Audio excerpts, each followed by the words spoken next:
My parents never visited me in the ICU. Instead, they plotted to take guardianship. I stayed silent and made them call me in desperation. Later. For weeks I had an uneasy sense that something was wrong, but I ignored it as I always did. It wasn't the first time I ignored warning indications: headaches, dizziness, and an occasional tightness in my chest. Because the reality is, I didn't believe I could afford to slow down. Not while I was helping my mother with her vehicle payment and my sister Nora was texting me every 2 days, asking for a fast loan. And certainly not when my father continued to blame me for his delayed mortgage payment. That is the part that folks do not understand. They see the photo-perfect family posts and assume everything is good. They don't understand what it's like to grow up as the only son in a family where you're constantly the background character. My sisters Nora and Clara might smash a car and still be commended for learning something important. I once won a statewide engineering prize, and my mother's sole comment was, "Oh, cool. Did you thank your teacher?" I no longer wanted attention. I simply wanted something back. Perhaps a sliver of thankfulness. But it wasn't in the cards. So I worked. I worked through the weekends. I paid bills that I shouldn't have. And I assured myself everything was good until that Monday afternoon. I was at my desk, almost halfway through preparing a presentation for a key customer. I recall standing up to get a folder from the printer, and then seeing nothing but black. I awoke to beeps, frigid lights, wires attached to my chest, and a nurse changing a drip. It felt weird, like something out of a movie. But it was genuine, and it was not a panic attack, dehydration, or tiredness. It was a full-blown cardiac episode. The doctor indicated it may have been worse if I hadn't collapsed straight in the office. Someone contacted 911 right away. My coworkers were the reason I could still breathe. The hospital personnel was great, courteous and competent, and when they noticed I didn't have anyone at my bedside hours later, they informed me that they had already phoned my emergency contacts, my parents. I waited. I waited for 2 days. Nothing. No texts, visits, or phone calls. Then, on the 3rd day, I awoke after a nap and checked my phone, assuming the signal had vanished. There was simply one notification. A tag on Instagram. Nora sent us a photo of her, Clara, and our parents seated around a picnic table at the lake, all smiling. My mother had even prepared her specialty deviled eggs. The caption hit me more than the fall ever had. Family day without drama. And yeah, they tagged me like if I were an inside joke, as if I wasn't half dead in a hospital bed while they were giggling about potato salad. I did not respond. I stared at the screen till it faded. Something cracked within me that day. Not in a loud, aggressive tone, but in a calm, definitive manner. Like a door closing with no intention of ever reopening. I kept recuperating slowly. The physicians were monitoring my heart and performing tests. I rarely spoke unless I had to. And still, no word from my family until 4 days later. I awoke to 74 missed calls and a text from my father. "We need you. Respond immediately. No apologies. There is no, 'How are you?' Just those words." I'm not sure what I expected, but I didn't hesitate. I sat up, still weak and attached to machines, and without hesitation dialed back. But not to them. I phoned someone else. I stared at my father's text for about a minute. "We need you. Respond immediately." It's been 4 days without a word. 74 missed calls, but that was what they started with. Not, "How are you?" or, "Are you okay?" I didn't panic. I felt nothing. Just a dead quiet that replaced whatever feeling used to arise during such moments. I then remembered a number. I hadn't used this number in a long time. One I had preserved with a name I never deleted. Gramps. I had not called him in months. Not because we weren't close, but because I knew how he felt about the rest of the family, and was too humiliated to say he was correct again. But, that morning, I called him. He picked up on the second ring as if he had been waiting. They didn't inquire how I was doing. I just asked which hospital. That was it. There was no hesitancy, no questioning, no passive-aggressive silence, simply a quick reaction that made me feel important. That was something I had not felt in years. He arrived 40 minutes later. He looked exactly the same old windbreaker. He'd been wearing the same watch since I was a kid. Same expression on his face, as if nothing startled him anymore, but he was always prepared. He went in, sat down, looked at me and said, "So they finally broke you too, huh?" I didn't even question how he knew. I just nodded. He stayed with me all day, spoke with my nurse, asked probing questions, and discreetly paid for one of the tests that my insurance denied without making a fuss. Then he took out a tablet and began guiding me through the disaster I had left on autopilot. We went through everything. My name appeared on 5 distinct loan agreements, 3 credit cards, 2 utilities, and a car insurance policy for a vehicle I never drove. It was all so ingrained in my routine that I didn't recognize how awful things had gotten. Every time they hit a difficult patch, I stepped in softly and automatically, since I assumed that was what family meant. Fixing the flaws without asking anything in return. But they expected me to do it. When I didn't or couldn't, I became the issue. The drama. I was beginning to realize they hadn't simply relied on me. They had leaned through me. I was not even a person to them. I was a pressure valve, a cash dispenser, a family failing on whom they could rely as long as I didn't remind them of what they owed me in exchange. Gramps helped me create a list of every account and connection. Then we turned them off, one by one. I canceled the automatic deposit to Nora's checking account. She used to say she was barely scraping by, yet she'd flown to Miami 3 times this year and posted about each trip. She could now pay her own bills. Clara's rent deposit is gone. My mother's automobile insurance. She could call the provider herself. I withdrew my card information and updated my password, and I reported the loan I co-signed for Nora, which she had conveniently avoided discussing for months. I also filed a fraud report. Not because I intended to ruin her, but because I never pledged to be her backup plan indefinitely. I was done signing agreements for folks who refused to show up for me on a hospital bed. Gramps didn't say much, but every now and again he would say something softly, as if he was both disappointed and unsurprised. He was the only person who had ever told me the truth. Loyalty is only as strong as the people you are loyal to. By the time he departed that evening, the number of calls had doubled. My phone needed to be hushed. Mom had left voicemails, claiming she had just heard what had transpired. Clara was texting in all uppercase, expecting me to react quickly. Nora had gone quiet, which meant she was planning something worse. Then another note arrived from Dad. "This is serious. Call me right now. Everything is coming apart." There's still no mention of the hospital. Not a single word regarding what occurred to me. Just panic. Not for me, but because they knew what was about to happen. The first domino had fallen. They simply didn't recognize I was the one who pushed it. I was still in the hospital when the fallout began. At first, it was the voicemail. 12, 24, and eventually so many that I lost counting. I played one on speaker to see what had changed. It was my mother. The tone she used was, "I don't know what you're trying to prove, but this isn't the way to do it." Not dread or concern, just frustration since the ATM was faulty. Nora followed up with a text. Initially there were no words, only a screenshot of her checking account. The balance was $29. Then she said, "What the hell is going on? Fix this." I glanced at the screen, felt my wrath rise for a moment, and then let it go. It wasn't new. It was simply louder now. Clara attempted a fresh angle. Her text was lengthier and more heartfelt. She stated she had no idea what was going on, and that she loved all of us and wished for peace. She closed it with, "Please don't punish me for things I didn't do," which was amusing given that the last time we spoke, she rolled her eyes when I informed her I couldn't co-sign another lease. Said I was being tough, then ignored me for 3 months. But it was my father who eventually crossed the line. He showed up to my apartment. Gramps warned me. He had noticed his automobile outside earlier, idling. I was still recovering, and not strong enough to walk without assistance. However, this did not prevent him from parking outside as if he were waiting for a captive to be released. I did not respond. Later that day, a text arrived. "You are ready to destroy everything we have built. I hope you realize the harm you're causing. Everything we built." The arrogance in that sentence made me laugh aloud. I read it again to ensure that I hadn't dreamed it. No apology, no mention of the hospital, and no concern for what had brought me there in the first place. It's just fear. They were afraid of losing their leverage, which they had accumulated over time.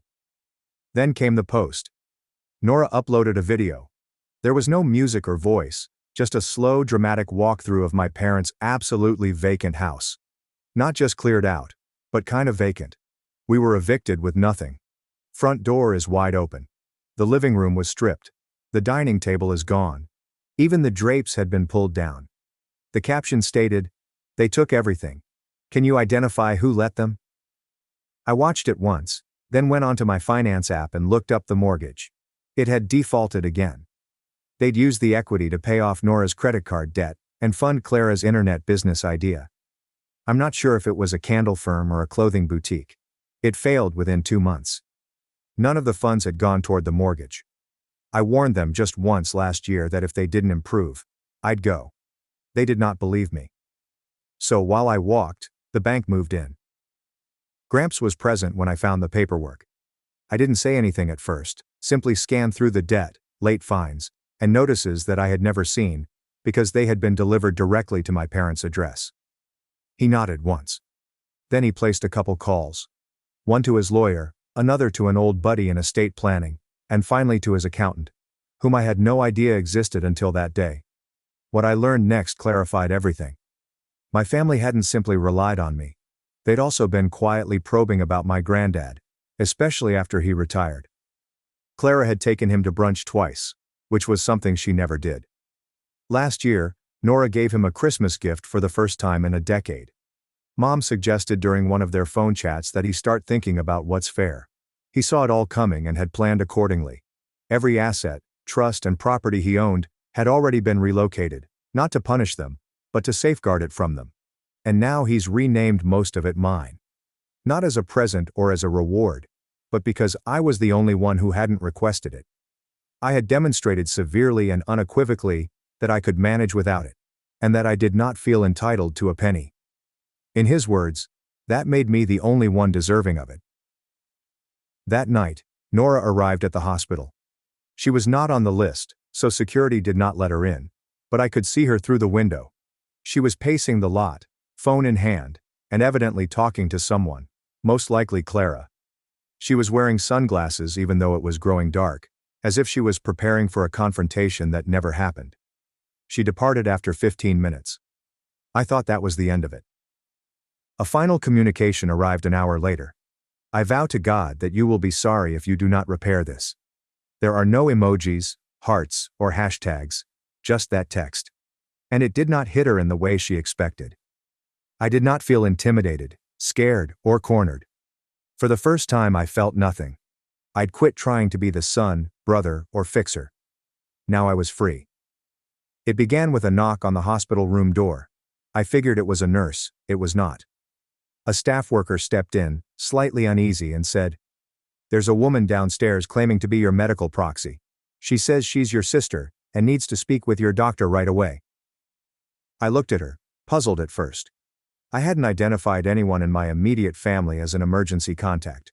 Only my grandfather. I asked who it was. She checked the notes. Clara. I nearly laughed.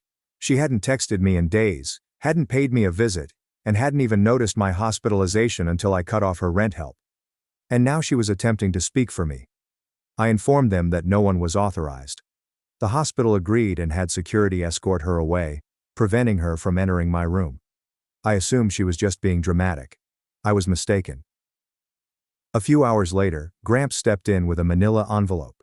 He sat down after dropping it on the bed. Inside there were printed screenshots of an email exchange between my parents and a small law firm I had never heard of. They were looking into formal guardianship, expressly for me. I read it 3 times to be sure I understood. They were attempting to imply that I was ill, psychologically unstable, erratic, possibly suffering from post-traumatic stress disorder or breakdown, and that my previous financial actions demonstrated a pattern of emotional instability. Their purpose was clear. If they could designate someone, preferably my father, as a temporary conservator, they could halt the financial reversals I'd already initiated. Restore access to accounts, re-establish credit, and restore control. They were trying to portray me as incompetent. These are the same individuals that didn't even check to see whether I was still alive 4 days earlier. I sat with it for a while. Gramps remained calm. He assured me that this was not new to him. Years ago, when my uncle attempted to leave the family for identical reasons, my parents discussed the notion as well. It never went anywhere. But now, with real money at risk, they were willing to try. They didn't call because they cared. They called because they were besieged. I stayed silent the remainder of the day. Not in a sad sense, but in a concentrated way. Something inside me clicked.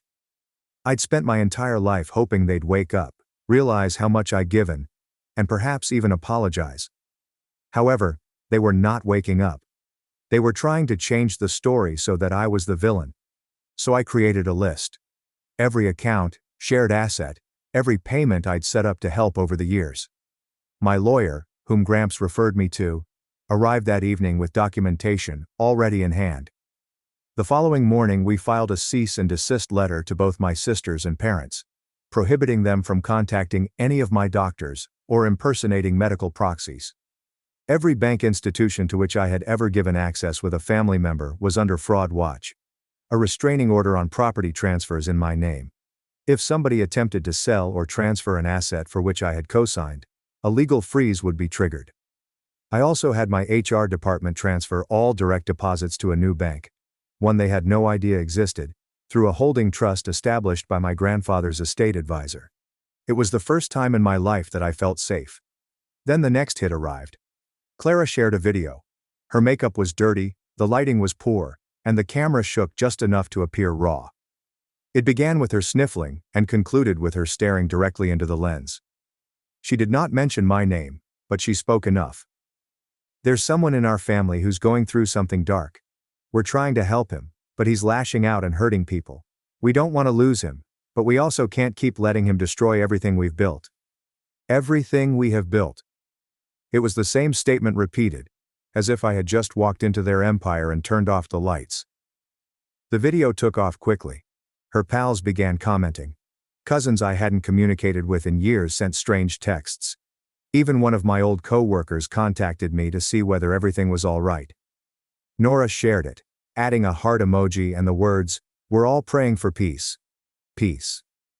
After attempting to seize control of my life, money and health, they were not praying for peace. They were hoping I would fold. But I did not. Instead, I shared something of my own. Just one photo. I'm sitting up in the hospital bed next to my grandfather. Nothing spectacular, no lengthy caption, just this. Sometimes silence isn't weakness, it's restraint. No hashtags, no tags, and no drama. But I was confident it would come back to them, and it did. 2 hours later, Nora called. I didn't respond. She called again, then Clara, and then my mother. All missed calls. My father then sent me a final text message. We didn't want it to come to this. You are compelling us to do things we would never want to do. They still didn't understand it. They still believed they were in control, but they had no idea what would happen next. The letter arrived 2 days later, hand-delivered to the hospital and sealed in a crisp white envelope. I opened it, thinking they could be reaching out with something human.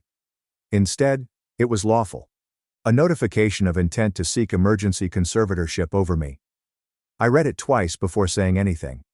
They said I was psychologically incompetent to manage my own finances, and that my recent unpredictable behavior, including cutting them off, was evidence that I was spiraling. The letter mentioned emotional hardship, an inability to satisfy duties, and worries from my immediate family regarding my mental health following a cardiac incident. They were attempting to take everything officially. I contacted my lawyer right away. He wasn't astonished. According to him, this is not uncommon in dysfunctional families, especially when someone escapes the cycle of dependence. He informed me that they were trying to submit an emergency petition before I could appear in court. If they timed it correctly, and I missed my opportunity to speak, a judge could temporarily allow it. They had no idea that Gramps and his legal team had already moved. We filed a preemptive response, including notarized letters from my doctors verifying that I was mentally stable and in complete control of my decisions. We provided proof of income, correspondence logs, and a statement from my employer confirming that I had willingly taken time off, but was still actively working. The hearing was canceled before it ever made it to the court docket. They had nothing. Their lawyer discreetly withdrew, likely because he had been fed a family sob story and did not want the professional backlash. However, this did not end the slander effort. I started receiving strange texts from former pals. A girl I dated years ago messaged me, "Sorry to hear I was struggling." A former coworker emailed, wondering whether I needed help getting back on my feet. That's when I knew they were trying something different. Shifting the story, transforming my hospitalization into a breakdown, portraying my silence as proof that I'd gone insane, casting themselves as the only ones attempting to assist. And it could have worked, if they hadn't been so sloppy about it. Nora couldn't keep her mouth closed. Clara couldn't ignore the interest. She shared another video. This time, full production was used, including emotive lighting, background piano music, and a soft filter. She discussed how mental illness does not always seem as you expect, how some scars are unseen, and how she simply wanted her brother back. She never mentioned my name, and she didn't have to. Her followers grabbed it up right away. The comment section was filled with sympathy. Messages like, "You're so strong, praying for your family, he's lucky to have you." But one comment changed everything. Someone shared a screenshot of Nora's prior caption, "Family Day without the drama." The remark, which appeared alongside Clara's crying video, read, "So where was all this concern when he was actually in the hospital?" It went viral. The comments switched. Sympathy evolved to wrath. People started looking into Nora's previous posts, Pa's company accounts, and my father's former public-facing employment. What they discovered was not pretty. Nora had tagged me in the Family Day post when I was in the ICU. Clara tweeted 2 years ago about moochers who pretended to be traumatized. My mother had shared a birthday dinner photo just one day after the doctors informed her of my fall. It all resurfaced. Jen, an old high school classmate I hadn't seen in years, contacted out. She stated that she is currently working in the media. She remembered how things were with my family back then, and how strange it always appeared, even when we were teenagers. She claimed that the internet will only let lying go so far, and it did not. People began asking actual questions. Customers demanded refunds when Clara's small online business received a review bomb. Influencers have discreetly dropped her from collaborations. Nora's sponsorships vanished within days. After tagging her in an apologetic post, a brand with whom she had previously worked unfollowed her.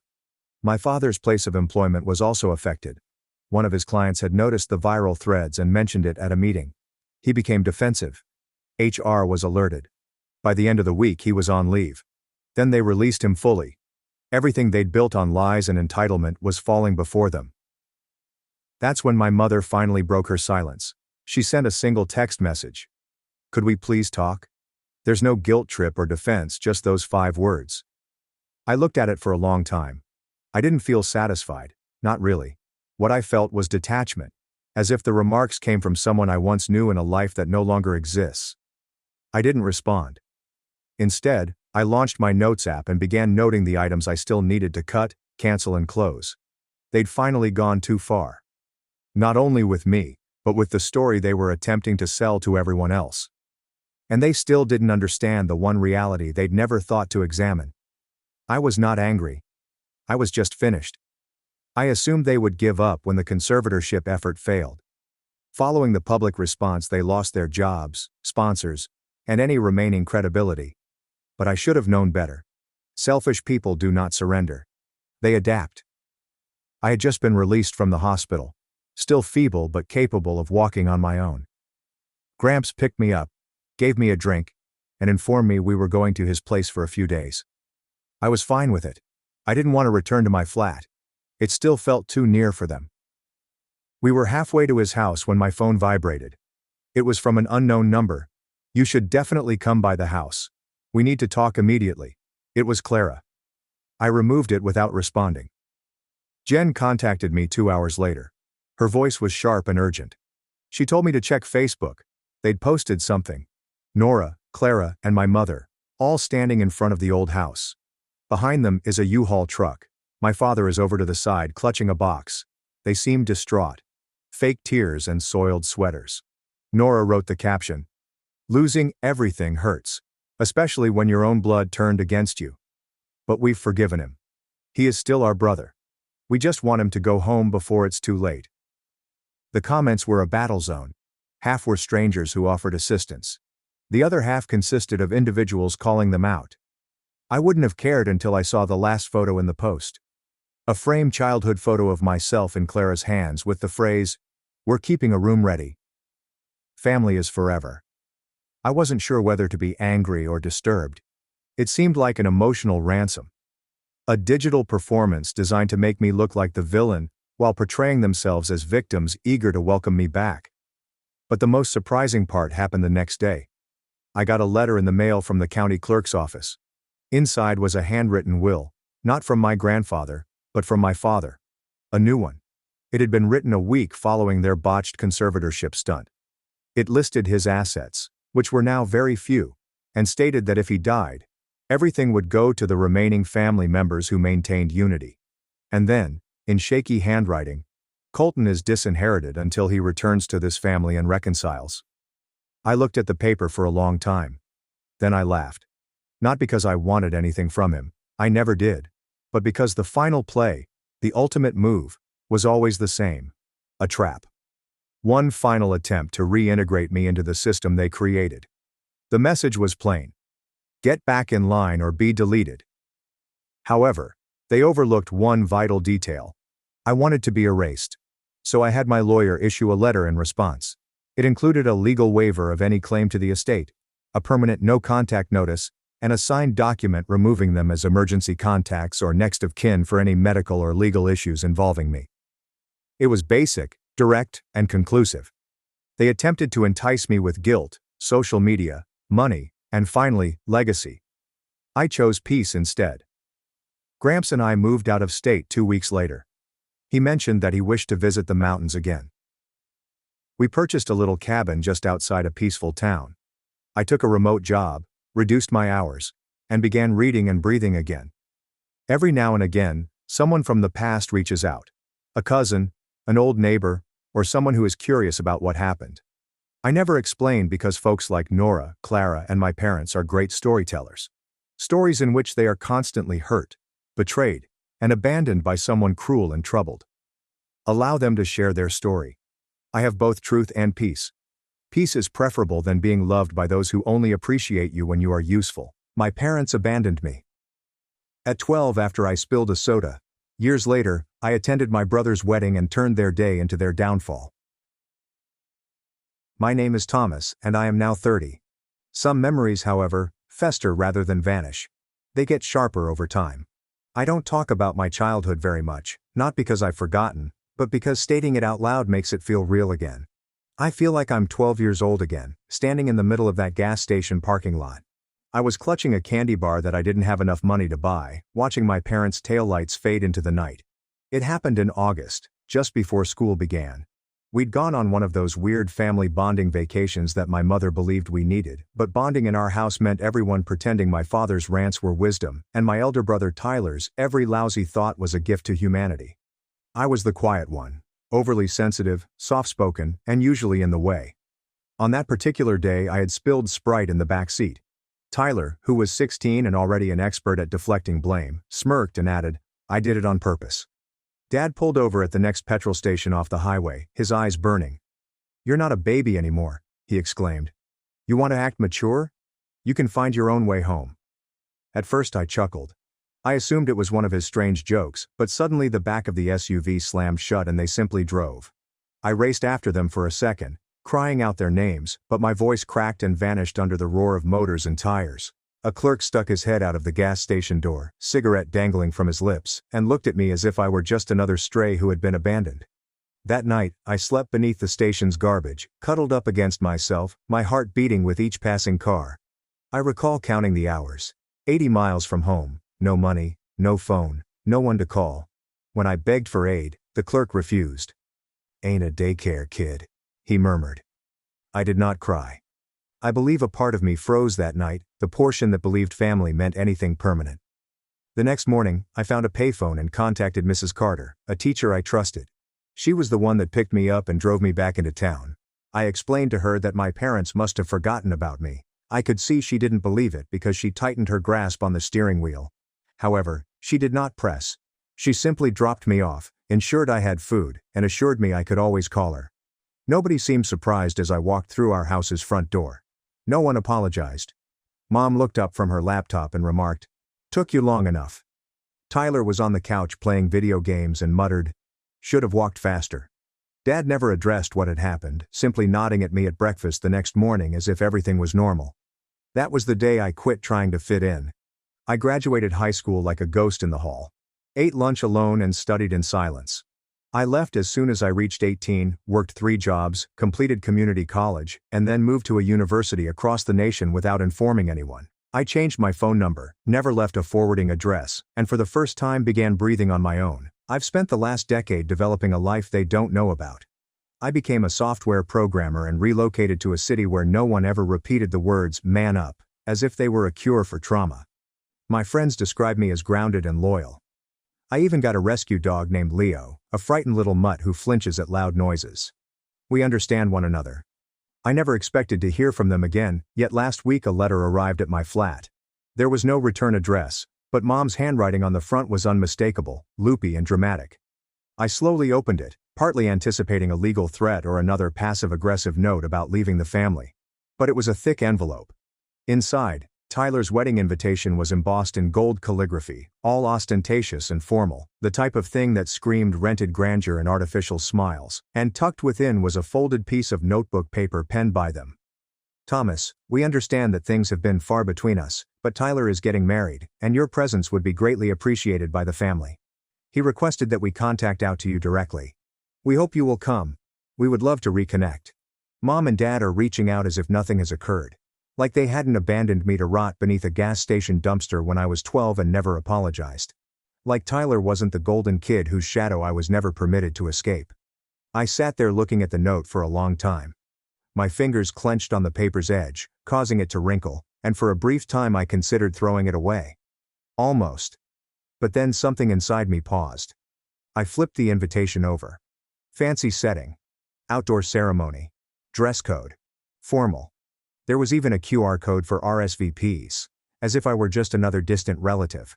As if they hadn't already taught me the meaning of disposability. I looked at the note again. It would mean a lot to the family. It was interesting since I wasn't the same kid they discarded on the side of the highway anymore, and if they wanted me back in the photo, I had a few ideas for framing it. Let's just say I didn't RSVP right immediately, but I did begin arranging discreetly and meticulously, as I always do, because some debts are not paid in words, but in presence. Sometimes simply turning there is the loudest thing you can do. The instant I saw Tyler's fiance's name, Sophia R. Kensington, engraved in embossed cursive on the invitation, I knew what kind of wedding it would be. Upper middle class perfection, extended games, a live quartet, and bespoke cocktail napkins with their initials. The Kensingtons were local nobility in my area. Old money, gossip and grudges. Sophia was always dressed as if she was going to church or a job interview, even at the age of 15. The kind of girl who never had to compete for attention since it was bestowed upon her like an inheritance. So Tyler got her. Of course he did. The charming eldest son, quarterback smile, parents who surrounded him like he was the sun. My parents most likely wore their approval like jewelry. I searched her up online the same night. She was everything you'd expect. A dentistry school graduate, a groomed Instagram feed full of encouraging slogans and coffee art, and engagement photos taken under a tree that looked like everything out of a wedding magazine. A link to their wedding website was concealed in one of the post's tags. I clicked it. Tyler and Sophia's big day is 3 weeks away. Location: Stonebrook Vineyard and Lodge. Registry: Bloomingdale's, Crate and Barrel, and Amazon. Dress code: black tie is optional. Please arrive 30 minutes before the ceremony starts. Shuttle transportation is offered from the guest hotel. We are very happy to celebrate with friends and family. Family, correct? There was even a section called The Love Story. Tyler wrote it himself, or at least from his perspective. It was all so professional, it could have been written by a public relations firm. I've always been the type of man who believes in fate. But nothing prepared me for Sophia, her grace, her kindness, the way she looked at me and saw more than just the person I used to be. "You've grown into a different person than you were before." I read the line 3 times. And then I remembered him as a khaki-wearing bully and a liar with a halo. The same lad who shoved me into a pond at my 12th birthday party and informed our parents that I had slipped. I had to walk home, drenched while everyone else ate cake. They'd been laughing about it for years. I wasn't planning on attending the wedding. Not until I saw that line. Tyler was rewriting his own past, believing there was no collateral damage on his way to adulthood. And now the individuals who had left me behind, literally, were calling me family again. I did not RSVP online. That would have been too easy. Instead, I asked an old college buddy, Jenny, who now works in logistics, to send me a high-end formal suit in midnight blue, custom fit, with a vest that looked like it belonged in a James Bond movie. I even reserved a room at the same premium guest hotel advertised on the website, paying up ahead and using a little different name. I didn't want them to know I was coming. Not yet. I felt if they were going to try to pretend the past did not exist, I'd give them a taste of their own medicine. 2 weeks before the wedding, I sent one email to the RSVP address supplied. It was Sophia's saying, "Looking forward to the celebration. Please don't mention I'm attending. I'd like to surprise the happy couple." There was no reply, but it was marked as read. The week before the wedding, I cleared my schedule, arranged for a sitter for my dog Leo, and packed light, just the suit, a pair of shine shoes, and one old photo, folded and weathered, of me at 12 standing outside that gas station with a rucksack and a blank stare. Mrs. Carter had removed it the morning she picked me up. She had printed it years later and mailed it to me with the simple message, "You survived." I wasn't sure what I was going to do with it, but it felt natural to bring it. When I arrived at the vineyard the day before the wedding, it looked like a movie set. Rolling hills, polished wooden beams, fairy lights strung through archways, wonderful weather and ideal people. Every aspect was planned to convey warmth and elegance, but in a way that excluded people like me by design. The rehearsal supper was in full swing. I watched from a quiet corner of the outdoor patio, sunglasses on, and a suit jacket draped over my arm. Nobody saw me at first, but then I saw her. Mom. She was thinner than I remembered, like a balloon that had gradually deflated but attempted to preserve its shape. Her hair was tinted a darker brown, almost reddish, and she wore a pearl necklace that contrasted with her sunburned neck. She was laughing, with that loud, brittle laugh that always sounded like she was trying to convince everyone she was okay. Dad stood beside her, wearing a blazer that most likely still had the same money clip in the inside pocket, the one he used to flick open dramatically whenever he wanted to remind us he was supplying. His face seemed puffier than I remembered, as if life had finally pushed back. They were talking to Sophia's parents, smiling, shaking hands, and praising Tyler with the same saccharine tone that used to make my skin crawl. I did not approach them. Not yet. But then Tyler turned, and for the first time in nearly 2 decades, we met eyes. And his face sank. Not enough to warn anyone else, but I noticed it. The flare, the implicit question. What is he doing here? That passed over his immaculately manicured expression. He raised a glass to me, hesitated, and then immediately looked away, as if he hadn't noticed me at all. But I knew he did. More significantly, I realized he hadn't informed them that I was on my way. I snuck out before the toast and walked back to the motel, my heart pumping with adrenaline. My hands were trembling slightly, not from fear but from anticipation. They'd asked me to come. They wanted me to rejoin the family. I was going to show them what that meant, and I hadn't even spoken yet. Mist and tension hung over the wedding morning. I stood at my hotel room's floor-length window, watching fog sweep across the wine hills like a scene out of a movie. I barely slept. Not from nerves. I wasn't nervous, but rather from recollection.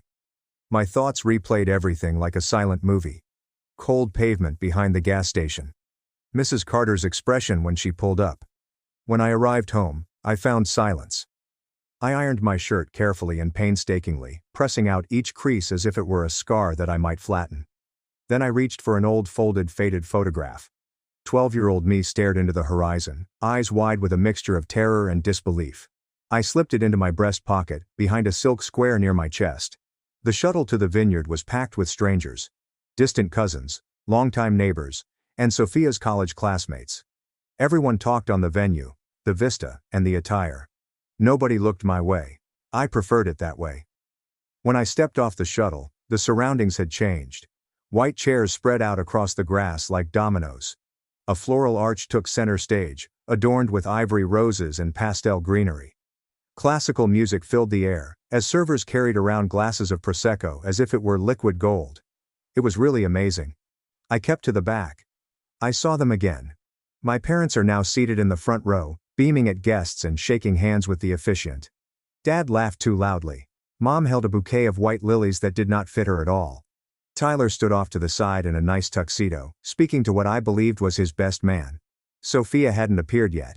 That's when it occurred. An older woman approached me, with exquisite silver hair and a navy blue clothing. She glanced at me for a moment before smiling graciously. "You must be Thomas." I blinked. "I am. I'm Evelyn Kensington, Sophia's mother." "Of course." I straightened a little and extended my hand.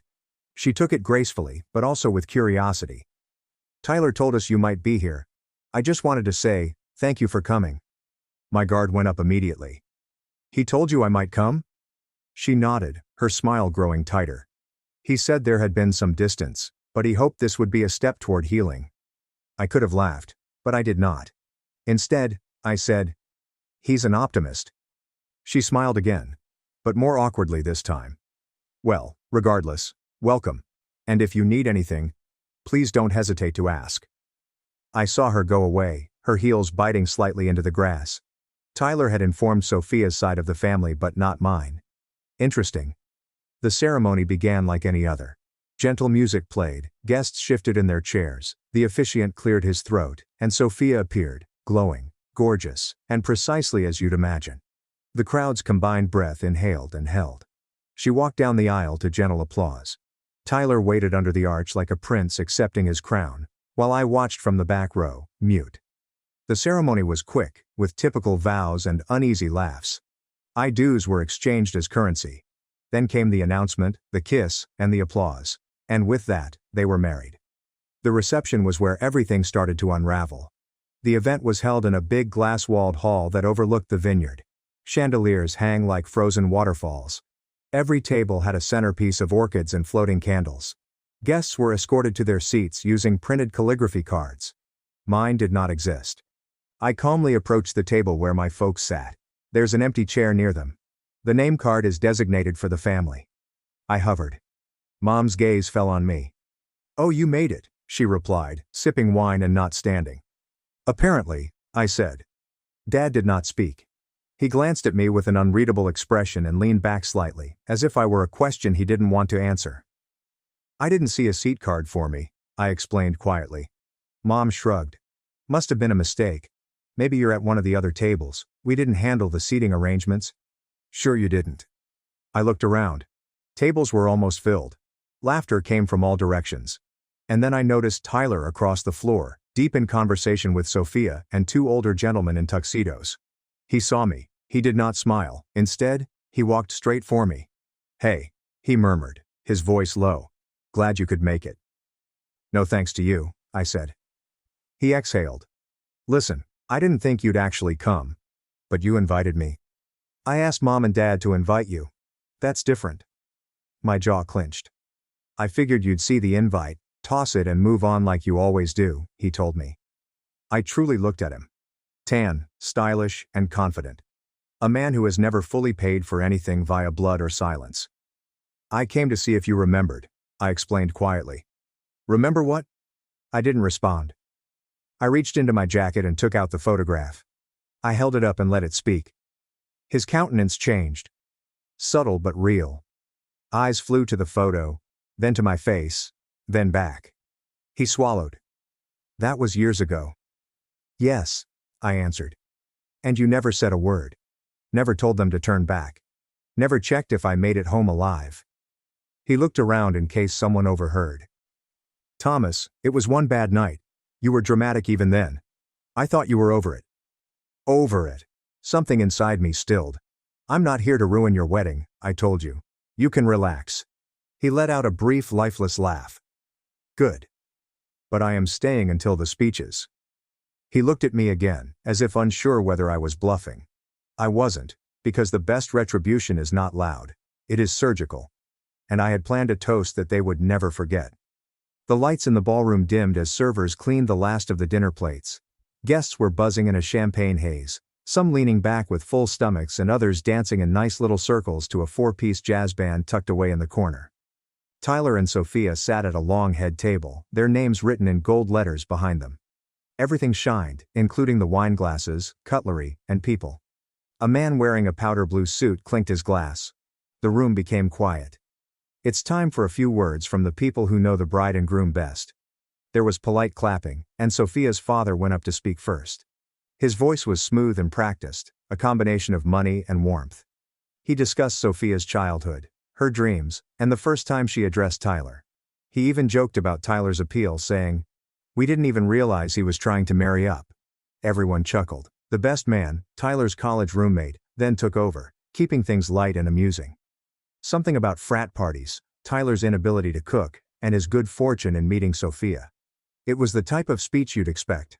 A little heart, a little comedy, and no rough edges. The MC then took the microphone again and looked down at a list. "And finally we have a special toast from Thomas." The room became quiet. Every eye shifted. My parents froze mid-sip. Tyler's jaw stiffened. Sophia blinked in confusion, and I got up. I moved slowly to the microphone, ignoring the uneasy shifting around me. Several visitors whispered. Some people appeared puzzled. Others just looked, confused who I was or why I was speaking. I tapped the microphone once. It rang throughout the room. "Good evening," I said with a firm voice.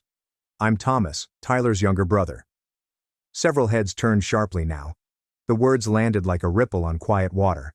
I could practically hear murmurs start to circulate. "Has he got a brother?" "I wasn't sure I was going to come tonight," I explained. "In fact, I spent the last few weeks thinking about whether I should. You see, I haven't spoken to my family in 18 years. Silence. Not the good kind. The kind that sucks the air out of the room. I got a wedding invitation out of nowhere. No call, no email, just a card and a note that said, 'It would mean a lot to the family if you came.'" I let the words rest before pulling the photo from my pocket. This is me at 12 years old. I held it up with 2 fingers. The guests craned their necks to see. This was taken the morning after my parents left me at a gas station, 80 miles from home. I had spilled a soda in the car, and instead of scolding me, they left, told me to man up and figure it out. The crowd changed. Uneasy glances. The sound of a wine glass being gently placed. They didn't come back. They didn't call. I slept behind a dumpster. The only reason I made it home was because a teacher picked me up the next day. I never got an apology. Not from my parents. Not from Tyler. And until this wedding invitation arrived, I thought they were all perfectly happy pretending I didn't exist. I looked at my parents. Dad's face was paler. Mom's lips hung slightly open, as if she was attempting to elicit a response but couldn't find one quickly. "Now, I'm not here to ruin anyone's evening," I assured them. "Sophia, you seem lovely. Your family has been kind and welcoming. And Tyler, well, you've always known how to put on a good face." That line landed hard. His expression shattered for a brief period. But I think weddings are about honesty. About truth. And it wouldn't be honest if I stood here tonight pretending that we were ever close, or that I grew up in a house where family meant protection, not survival. The room was completely silent now. People were barely breathing. I was invited to this wedding to take part in a picture-perfect day. A prop. A brother-shaped placeholder. I turned back to Tyler. "So, consider this my gift to you." I placed the photograph on the head table directly in front of him. A reminder of what it's like to lose touch with relatives. Then I slowly turned and walked away from the microphone. No applause, only startled stillness and a few loud gasps. As I walked by my parents' table, I heard my mother hiss my name, barely audible. My father began to rise, but I did not stop. I did not glance back. I left through the side of the hall and stepped out into the chilly night. The music is now distant behind me. I was not angry. I was not shaking. I was free. But freedom is a funny concept. It doesn't always provide serenity immediately away. Sometimes it just leaves a silence, the kind that makes you wonder what will happen next. I'd made my move, but the consequences were still coming. The journey back to the motel was silent. There's no jazz band, no clinking drinks, and no theatrical laughing ringing off the marble walls. Only the sound of tires on gravel and the faint whir of my thoughts caught up with me. I did not return to my room right away. Instead, I took a walk down one of the vineyard trails behind the hotel, which wound through rows of dark grapevines beneath a starry sky. With each step away from that wedding hall, the tension in my chest dissipated thread by thread. I could still hear my mother's piercing gasp, see Tyler's beautifully arranged face crumble in real time, and feel the puzzled looks of passers-by attempting to link the piece of family that had been purposefully removed from the photograph. For the majority of my life, I thought I was the ghost in my own family. But tonight, I reminded them that I had flesh, blood and memories. And memory is a hazardous thing, especially when those around you depend on forgetting. I returned to the hotel to find a voicemail from an unknown number. Thomas, it's Sophia. Her voice was low and calm, yet brittle. I am not sure what I expected, but I did not expect that. I wish someone had told me. I just wanted you to know I'm not mad you said what you did. You deserve to, and I'm sorry. She hung up without leaving me a number to call back. That was the first apology I had received in 18 years. And it didn't even come from my family. I departed early the next morning. No breakfast, no long goodbyes, just a quick email to the front desk asking them to cancel the remainder of my reservation and send me the final cost. I didn't want to wait around for the aftermath. I knew my parents. I knew Tyler. They'd either pretend nothing happened or try to spin it as a misunderstanding. Perhaps both. But I knew the photograph was still on the head table when I departed. I kept the outfit, dumped the tie, and went home. And once I arrived home, truly home, in my modest apartment, where Leo greeted me with enthusiastic barks and a wagging tail, something unusual occurred. People began reaching out. First, it was my cousin Rachel.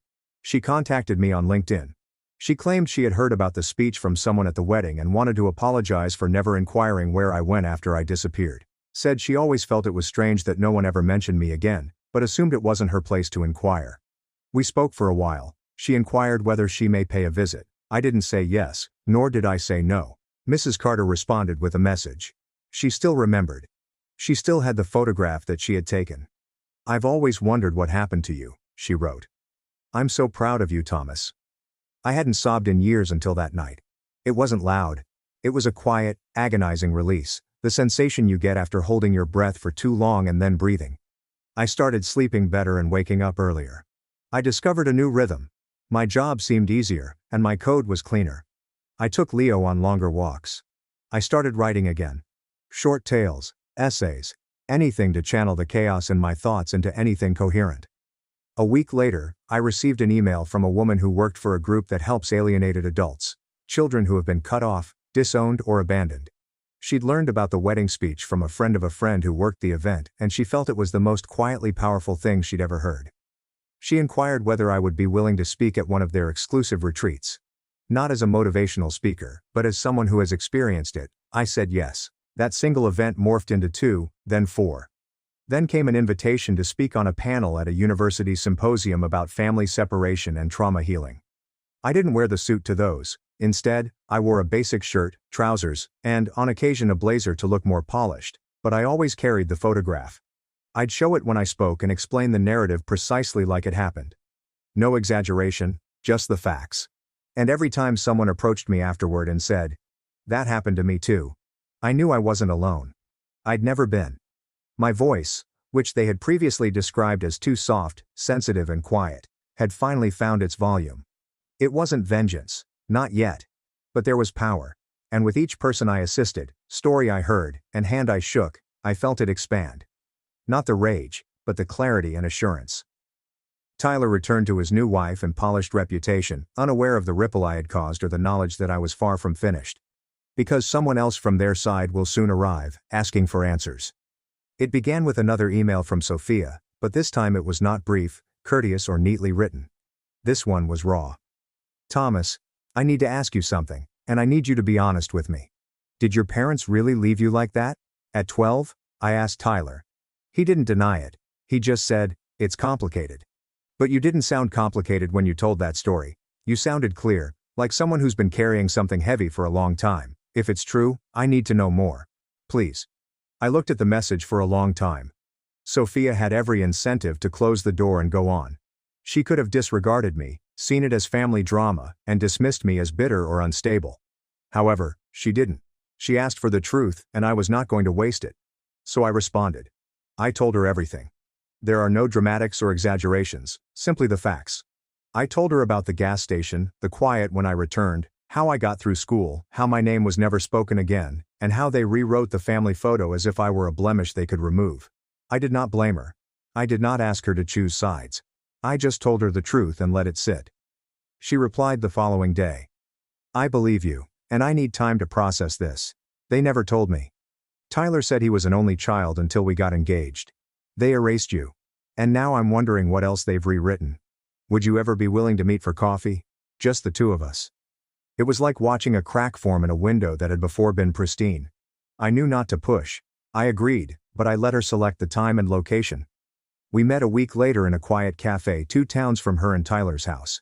She wore no makeup, pearls or bridal polish, just a hoodie and pants, hair pulled back, eyes bloated as if she hadn't slept. She sat down and didn't even say hi. She simply asked, "What else did they do?" So I told her. Not everything. Not the minor humiliations, the 1,000 small cuts that never bled enough for anybody to see, but the major ones.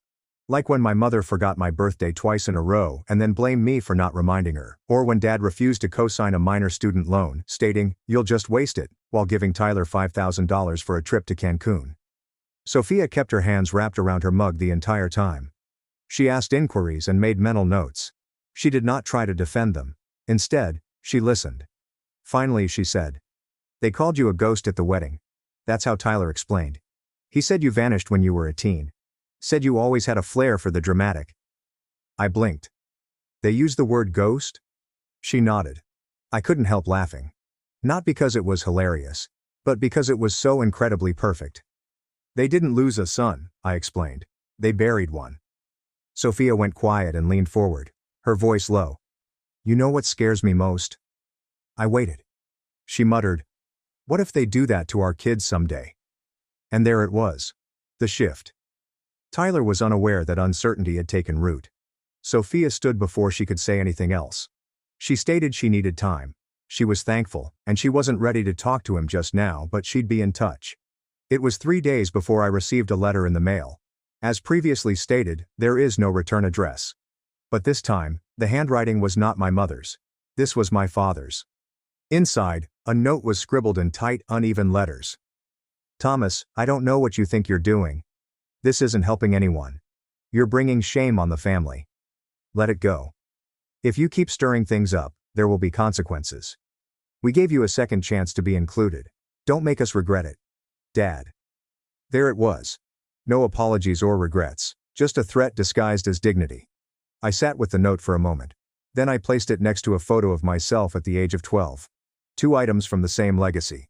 And I smiled because I finally got what I needed. Proof. Words penned with his own hand, expressing who he was and is today. I scanned the letter, saved it in a secure area, and backed it up on 2 cloud drives.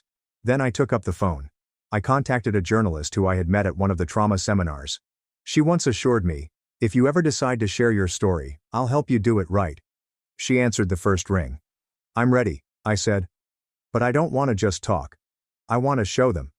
She hesitated and asked, "How far are you willing to go?" I looked down at the note, photo and name on the return invitation that attempted to erase me. "All the way," I said. The piece was titled, "Left Behind. One man's quiet escape from a family that tried to erase him." It went up on Tuesday morning. By lunchtime, it had been shared thousands of times. Julia Myers, the journalist I worked with, had done her research. She checked every detail. She questioned Mrs. Carter, validated the gas station event, and even tracked down my old landlady, who attested that I had put myself through school without family support. The piece contained a photo of me when I was 12, standing beside a dumpster with a ripped rucksack and shattered sneakers. It includes quotes from my wedding speech. It included my father's letter, which was slightly blurred to protect my privacy, as well as Sophia's consent to state that she had contacted me thereafter. Julia was careful and exact. Nor a tabloid story, nor a scandal-baiting attack job. Just the truth, pure and unadulterated. And that is why it burst, because it was not loud, it was honest. Comments flooded in. People commented that it reminded them of their own estrangement, of being rejected, supplanted, or silenced. Others commended the restraint I demonstrated at the wedding. A few people speculated which vineyard it was, but I never confirmed it. But what mattered most were the private messages I received, dozens of them from people who had been discarded, forgotten and labeled as problem children by families that refused to accept responsibility. But the best one came from a Kensington, Sophia's older brother. His name was Adrian, and he didn't mince words. "I always thought Tyler was fake, too polished, too rehearsed. Now I know why. I'm sorry they did that to you. My parents are furious. Not at you, but at Tyler. They feel like they were lied to. Used. They're meeting with Sophia today. Thought you'd want to know." I didn't respond. I did not need to. Because Sophia sent another email 2 days later. Thomas, I read the article. I saw the comments. I showed Tyler. He exploded. He said you ambushed him. He said you made it all sound worse than it was. But you didn't. You didn't even share everything. And that's what made me realize you're telling the truth. He asked me to choose. I chose. I'm staying at my parents' place for the time being. The marriage is being annulled. I'm sorry it had to happen like this. But thank you for not allowing me to enter that lie with blinders on. Sophia. I reread the message 3 times. Then I closed my laptop and sat in silence for a long time. Because I was not celebrating. I was not gloating. I was remembering. I remember standing in our hallway at 12 years old, holding a gas station candy bar and thinking, they have to come back. They have to. And now, some 2 decades later, the family that had abandoned me had finally experienced what it meant to lose control of the narrative. It was not over. Because 3 days after the piece was published, my parents called. I'm not sure how they acquired my number. Maybe from an old contact, or maybe they just started paying attention to the locations I'd spoken at. But when I saw unknown number, I sent it to voicemail. Then I listened. It was my mother. Her voice trembled. Not with sadness, but rage. Thomas, how dare you? We invited you. We tried to be civil and you humiliated us. You've ruined Tyler's life. Sophia's parents are threatening legal action over the gifts, the deposits, the reputation. You think this is justice? It's cruelty. Vindictive, petty cruelty. I hope you're happy. I hope you're proud of yourself. Then my father called. His voice was not angry. It was silent, nearly defeated. You always were too soft. I should have known you'd grow into the kind of man who'd twist a moment into a weapon. Congratulations. You've destroyed your family. Don't ever call us again. Then he hung up. I stared at the wall for a moment, wondering if the words would sting or resonate as they used to. However, they didn't. Because I did not destroy my family. They shattered the part of me that still required them. And that was the difference. I stood up, walked to my desk, opened the drawer, and pulled out the photo one more time. The 12-year-old boy who had no idea what he would become. I smiled at him. Then I put the photograph away. Not because I was burying the past, but because I had finally completed writing the conclusion. The consequences did not occur all at once. It arrived in bits. First, there were rumors. Mutual pals from my hometown have reached out. People I hadn't spoken with in over a decade. Some privately messaged me in disbelief, while others expressed guilt. I had no idea. I assumed you moved for college. Your folks always called you challenging. Then followed the social media changes. My parents, who had spent years crafting their online presence, suddenly went black. Family photos started vanishing from their pages.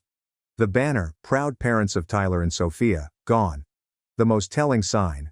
Tyler deleted his entire wedding album overnight. No explanation, just gone. Tyler had taken a leave of absence from his work, which I learned later through a modest LinkedIn update. The blurb stated, "Personal matters." But I knew better. Sophia had carried through with the annulment. She lived temporarily with her brother before returning to her studies.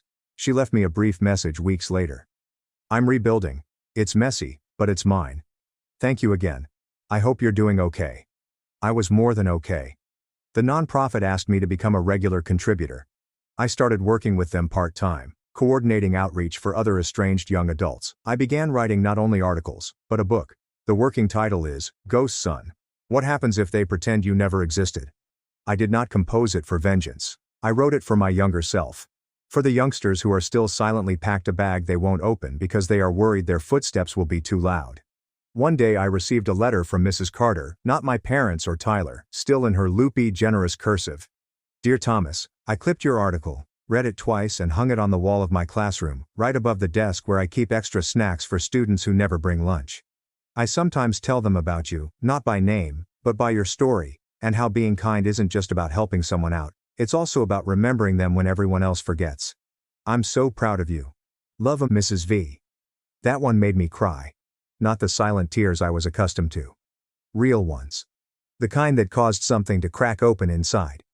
Because for the first time in my life, I no longer felt the need to prove anything. I was not a shadow. I wasn't forgotten. I was here. I had survived, and suddenly I was alive. So, when people ask me how it felt to stand in front of my family and tell them the truth, I simply grin. Because the truth, the best revenge, does not include seeing them disintegrate. It's witnessing yourself rise in broad sunshine while they're still attempting to rewrite the darkness. And I have never looked back. My sister helped me for 1 week, then I called her ugly and lazy. She told me, "No wonder he left you," and walked out of my life forever. I am the eldest sister, 34 years old. One child, 4, learning how to tie his own shoelaces. And one baby, 6 months old, who often sleeps like an angel in my arms. People say I'm sharp-tongued, hot-tempered, controlling. They don't ask why a woman becomes that way. No one asks what it feels like to be betrayed in the 8th month of pregnancy. To watch your husband vanish with the wedding gold, the bracelet, things my parents gave me to weather storms, and leave me with a child staring at me and asking, "Where's Dad?" If you've ever pushed a dead car up a hill in the rain at night, you'll understand. The whole slope echoing only with your own breath. You plant your feet, hunch your shoulders, push inch by inch, head down. No one comes to rescue you. You do it yourself. You do it yourself so much that you forget you were ever helped before. My younger sister, the stable one, the happy one, the spoiled one, got married, moved in with her husband, and lived her new full life like the wedding photos framed on the wall. I was truly happy for her. But the truth is, inside me there was a crack. What I once had turned to ashes, while she was just laying the foundation for her own home. If you want to call it jealousy, fine. I call it something else. The fear of being left alone. She and I have never gotten along. We fought as children, fought through high school, fought as adults, petty things that could explode like a pan of hot oil. I said she was weak, she said I was cruel. Maybe we were both right. My father lives near me. He still helps watch my 4-year-old, rocks the baby so I can rush through a shower. That week he went on vacation, and he really decided for, my sister to come help me for a week. I thought, good. Maybe this is the time she sees my world. Not through a few minutes on the phone, but through the smell of diapers, the cries that tear through sleep, the cold meals interrupted by a child's vomiting. I wanted her to see, so she would understand. The first day, she and her husband came early. He mowed the lawn. She sat on the sofa holding the little bundle of fluff. I said thank you. But what thank you is enough to cover an endless week. By evening, exactly 6 o'clock, they went back to my father's house. I cleared the dishes, counted bottles, looked at the laundry pile, smelled the fresh-cut grass and felt a stab in my chest, as if I had just paid for a service, not received kindness from family. On the 3rd day her husband picked up my boy from school. I was grateful. But too much gratitude makes me afraid. Gratitude unsaid becomes silent debt. And debts must be paid. I looked at her sitting there. She didn't talk much. Her eyes slid away when I brought up her weight. In her silence I saw avoidance. I hate silence. Silence to me is the pit people throw themselves into to escape the hard question. What do you want from your life? Don't you want to lose weight? I asked. My voice was sharp as a blade slicing paper. She pressed her lips together. I'm trying. Trying how? I heard my own harshness. You're lazy. You just sit here. Maybe, right then, I was wrong. But my wrongness didn't come from malice. It came from the stubbornness of someone life had beaten with whips. I had learned that no one pulls you out of the mud except yourself. I had learned that your body is your last fortress. If it falls, you have nothing left. I had learned that speaking bluntly, even if it hurts, is better than pretending to be kind while everyone drowns. On the 4th night she whispered to me about children, tracking cycles, fatigue, nausea. She said she had lost one just 2 weeks ago. I froze. I didn't hug her. I didn't react like some perfect comfort video people love to watch. I listened, and felt a stone fall into my chest. Something inside me burst open. The bitter water rose to my throat, but I swallowed. I had no right to collapse. I still had bottles to wash, clothes to hang, alarms to set for 2 a.m. I looked at her, saw her swollen eyes and a sky caving in, but my arms were holding the baby, and my life has no pause button. Whatever you need, just tell me, she said. I heard it like someone tossing me a thin rope. I wanted to say, don't just try, you must fight. But what came out was, you have to change. And God, when I said change, I pronounced it like a command. On the 5th day, I watched her in the mirror. I heard her breath. I knew she hated her body. I knew because I once hated mine even more. After my first child, my face was round as the moon, Veins burst in my chest, stretch marks purple as lightning strikes. I never took pictures. I deleted every photo. I had lived it. The feeling of staring into a mirror and seeing yourself deformed. I understood. But understanding didn't soften me. Understanding made me angrier. Why know and not act? Why keep waiting? You always talk, she murmured. But do you ever listen? I gave a cold laugh. I've listened until I'm so tired no sound gets through anymore. I wanted to say, I listen all night, the baby's cries, my chest wheezing, the fear whispering, if you faint right now, who will hold the baby? But I didn't. I threw out another line. Dad also told me to talk to you about your weight. Yes, I lied. I dragged Dad in to give my words weight. I knew I was cornering her. I knew. And I still did it. That evening, while tidying toys, I saw her husband look at me. Polite, gentle eyes, like all kind men have. I knew his type, soft-spoken, but if it comes to defending his wife, he stands like a wall. I muttered a greeting, my bones heavy as lead. By 8:30, the baby was asleep. By 9, the boy was snoring. I collapsed into a chair, rubbing my temples. She sat across from me, hugging a pillow. The TV showed a weight loss program. A girl's before and after. The audience clapped wildly. She sighed. She's really good. I switched off the TV. She's good because she stood up, I said. You just sit. Her breath hitched. Stop it. Number, I'll stop when you get up. She looked at me like I was a beast. What more do you want? I've been here all week. Here. Then at 6 you go home. Here. Like clocking in. I laughed. Thanks. But that kind of thanks gets paid back with sulking. Maybe at that moment, anyone watching from the outside would hate me. I heard my own words and felt goosebumps rise all over my skin. But on the other hand, her silence made me want to smash the table. I knew she was scared. I knew she was in pain. But I carried a different kind of pain. The kind that makes you climb onto your own back to haul your life forward. You're ugly, I blurted out. One word, ugly, shot from my teeth like a stone. Her face turned pale. I could almost hear glass cracking. You're lazy, I added. You won't even pull yourself off that sofa. She choked. I saw her hands trembling. God, I knew that sign. That panic attack rising like a wave. But when you've lived long enough with storms, you start to despise the waves. You're selfish with your future child, I said.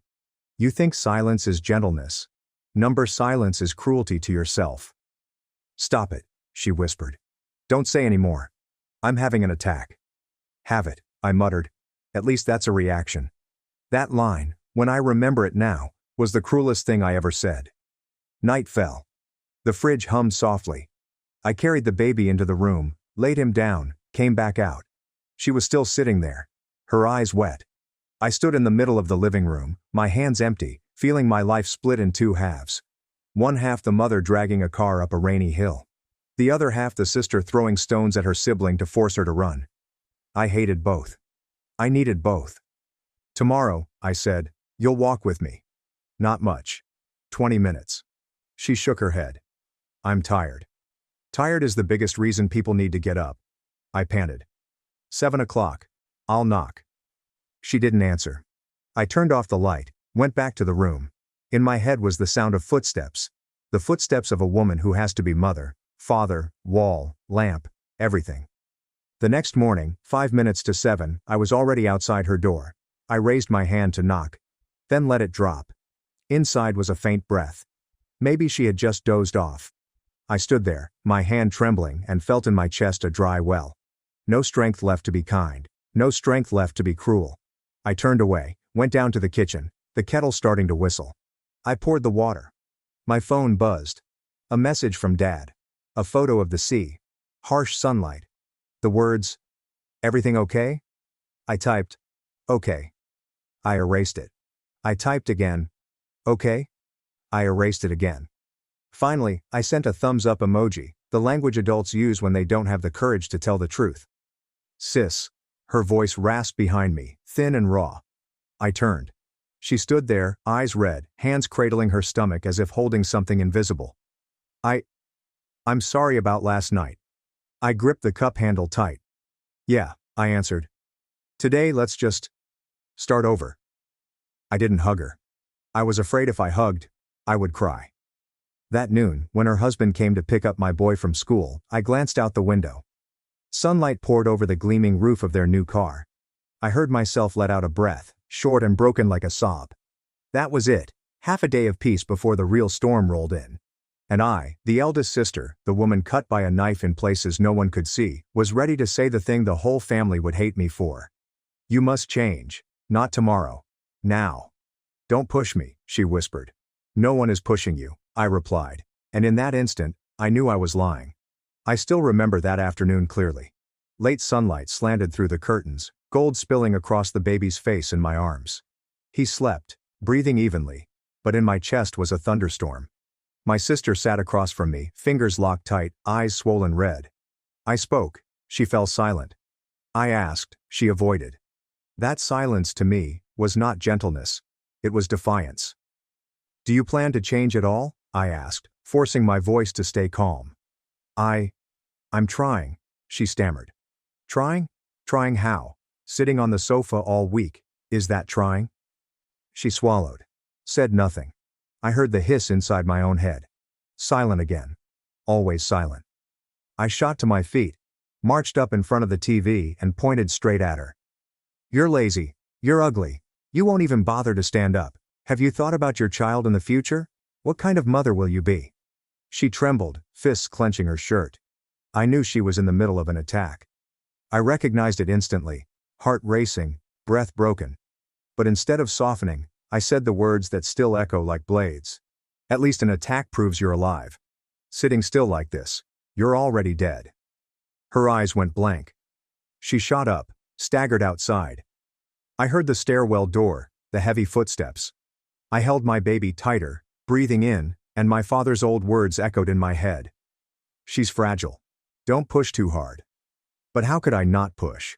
Life doesn't spare the weak. Before I could think further, the bedroom door swung open. My sister threw herself into her husband's arms. I followed, my voice rising. I'm her sister. I have the right to speak. I have the right to remind her. He didn't shout, but his gentle eyes flared with resolve. He slammed the door right in my face. Bang! The wood shuddered through my chest like a slap. In my own house. I inhaled sharply, clutching the baby tighter, then shoved the door open again. No one shuts a door on me in my own house. This is my house. Please, he said softly, still calm. She's having a panic attack. I'm trying to calm her down. I laughed bitterly, spitting out the words, this is my house, I'll say whatever I want. In that moment, the argument was no longer between me and my sister. It became a standoff between me and my brother-in-law. He held her close, eyes fixed on me like I was the enemy. And I, with a sleeping baby in my arms, stood in my own living room and felt myself being shoved out. My sister sobbed. I can't take it. Then she bolted into the bathroom. The sound of retching tore through the air, wave after wave. He rushed after her, leaving me alone in a room full of shadows. I screamed after them. There. Always the same. Running. Crying. Making the whole world pity you. Who can live your life for you? They didn't answer. I heard the bathroom door slam shut. The retching went on. I stood frozen for a few seconds, my heart pounding, feeling like I was locked outside a play I never wanted to be cast as the villain in. He came back, eyes red, voice tight. Stop dragging this out. Don't make her suffer more. I gave a bitter laugh. Suffer? She doesn't know what suffering is. Suffering is when your husband steals all your gold and disappears. Suffering is sitting on the floor 8 months pregnant with no one coming. Suffering is a baby crying all night until your tears dry up into stone. That's suffering. His voice hardened. You're wrong. This isn't the way. I shouted, my voice shattering like glass. No. The only way is to tell her the truth. She needs to hear it, even if she hates me. Just then, my sister stumbled out, pale, trembling hands. She looked at me as if to pierce straight through. Then she hissed between her teeth, voice small but ice cold. No wonder. He left you. I froze. My whole body felt sliced in half. Those words fell heavier than any slap I'd ever taken. In my arms, the baby stirred, wailed. I heard nothing except that sentence. No wonder he left you. I wanted to scream, to smash everything. But my throat locked tight. Then I saw her tears. She turned, grabbed her husband, and together they dragged themselves out the door. I heard the shuffle of sandals, the twist of the doorknob. I screamed after them, "Fine, go. I swear I'll never ask you for anything again. Never." The door slammed. I stood abandoned in the dark house, my baby crying in my arms, my chest ripped open by one sentence. And I knew. From that moment on, she and I had fallen onto opposite sides of the same abyss. Only when the house was empty did the explosion truly happen inside me. The baby's cries rang like a fire alarm, and I rocked him with trembling hands, haunted by her words. "No wonder he left you." I collapsed into a chair. My knees shook, breath ragged. Never, not even when my husband dragged the last suitcase out the door, had I felt this bare. Just one sentence. It cut deeper than a year of betrayal. I grabbed my phone, the screen lit up. A message. From her, no, from her husband. Cold as a verdict. "From now on, consider my wife and our children dead to you. If you need to calculate gas money or anything else from this week, let us know, we'll pay. But don't contact us again." I bit my lip. My fingers shook as I typed. "How dare you?" Then deleted it. Typed again. "I only spoke the truth." Deleted. In the end, I sent nothing. I tossed the phone on the table. That night, I didn't sleep. The baby cried 3 times. I rocked him, eyes dry, lips whispering like a curse. You say I deserve to be abandoned? I was abandoned already. And I'm still here. The next morning my father texted from his trip. "Everything okay?" I stared at the words, choking. I almost typed, "Number. Your daughters just tore each other's hearts to pieces." But instead I sent a smiley face. I knew well. When he returned, he would side with her. He always did. He'd say, "She's weak. You must give way." For years I'd heard that line. But what about me? Do I ever get to be given way? That afternoon, I sat with my 4-year-old. He asked, "Mom, where's Auntie?" I swallowed hard. She went home. "Will Auntie come back?" I froze. My son looked up, waiting. I gave a crooked smile. "No, probably not." He lowered his head, whispered, "But I like Auntie. I like Uncle too." Another crack split my heart. I hugged him, but inside me boiled a blind fury. You like her, and she treats your mother like trash. 3 days later, another message arrived, this time from her. "Don't ever call me again. All you do is scream, curse, make me afraid. You're a terrible sister. You don't deserve me." I read it. Then I smirked. This time I replied without deleting. "Yeah, I'm terrible. Terrible, but I survive. Terrible, but my kids still have a mother. You, without that gentle husband, would have fallen long ago." She didn't answer. That night, after putting the baby to sleep, I found myself sitting alone in the living room, yellow light falling across the tiled floor. I listened to the wind hissing through the door. I recalled every detail. Her on the sofa, red-eyed, holding her stomach. I called her ugly, lazy, selfish. She called me the woman left behind. Who was right? Who was wrong? Or maybe we were the same, both crushed by life in different ways. The phone lit up again. Another message, this time from my father. "I've heard your sister's side. I'll call when I have time. I'm tired. Don't trouble me more." I gripped the phone, teeth clenched. There. As I said. He always believes her. I wanted to reply, "Dad, she's not innocent. She threw the cruelest words at me." But like always, I stayed silent. I've learned this. The silent one never loses immediately. That night, I wrote in my journal. Typed, deleted, typed, deleted. Finally, only one line remained. If I'm the bad one, at least I dare to speak. You. All you do is cry. I shut the laptop. The next day, a neighbor stopped by, hinting, "Last week the house was lively, now it's so quiet." I forced a smile. Yeah, families argue sometimes. But behind my back I heard them whisper, "She's so harsh. Poor younger sister." I walked on, hollow inside. Poor her? Who pities me? That night my boy asked again, "Mom, doesn't Auntie love you?" I bit my lip, forcing back tears. "It's okay. I still have you." But when he slept, I whispered into the dark. "It's not that I don't love her. I love her enough to tear her out of that soft shell. I love her enough to let the world hate me rather than watch her wither away." I sat like that until morning, watching the clock crawl. Another day passed, and the distance between my sister and me stretched another mile. 5 days later, my father came home from his trip. He brought a small gift bag, a bottle of imported liquor, printed seaside photos still smelling of fresh paper. He sat on the couch, turned on the TV, sighed. Traveling is fun, but home is still better. I stood there, holding my baby, heart tangled. I knew this conversation couldn't be avoided. And just as I expected, he called me over. About last week. I've heard bits. Tell me your side. I inhaled deeply. I told him half-truths. I said she argued. I said she stayed silent until she burst into tears. I said her husband stepped in, shut the door, argued back. I said I only wanted her to change. I left out the words I hurled at her: ugly, lazy, selfish. I left out the sentence she carved into me. No wonder he left you. Father sat, face calm. Then he said, she told it differently. She said you cursed her, pushed her, made her spiral. Did you? I bit my lip. Dad, I only wanted her to stand up. If she stays this week, she'll end up killing herself. He looked straight at me, his old eyes heavy. Don't you see? You're becoming your mother. I froze. My heart clenched. Dad, why would you say that? He sighed, slow. Back then, your mother thought the same way. Always forcing you all to toughen up, obey, live as she demanded. Until the family exploded. She lost everything. Lost her husband. Lost her children. Do you remember? I swallowed hard. My mother's image flashed. Her screaming. Her scolding. Then collapsing. My hands shook.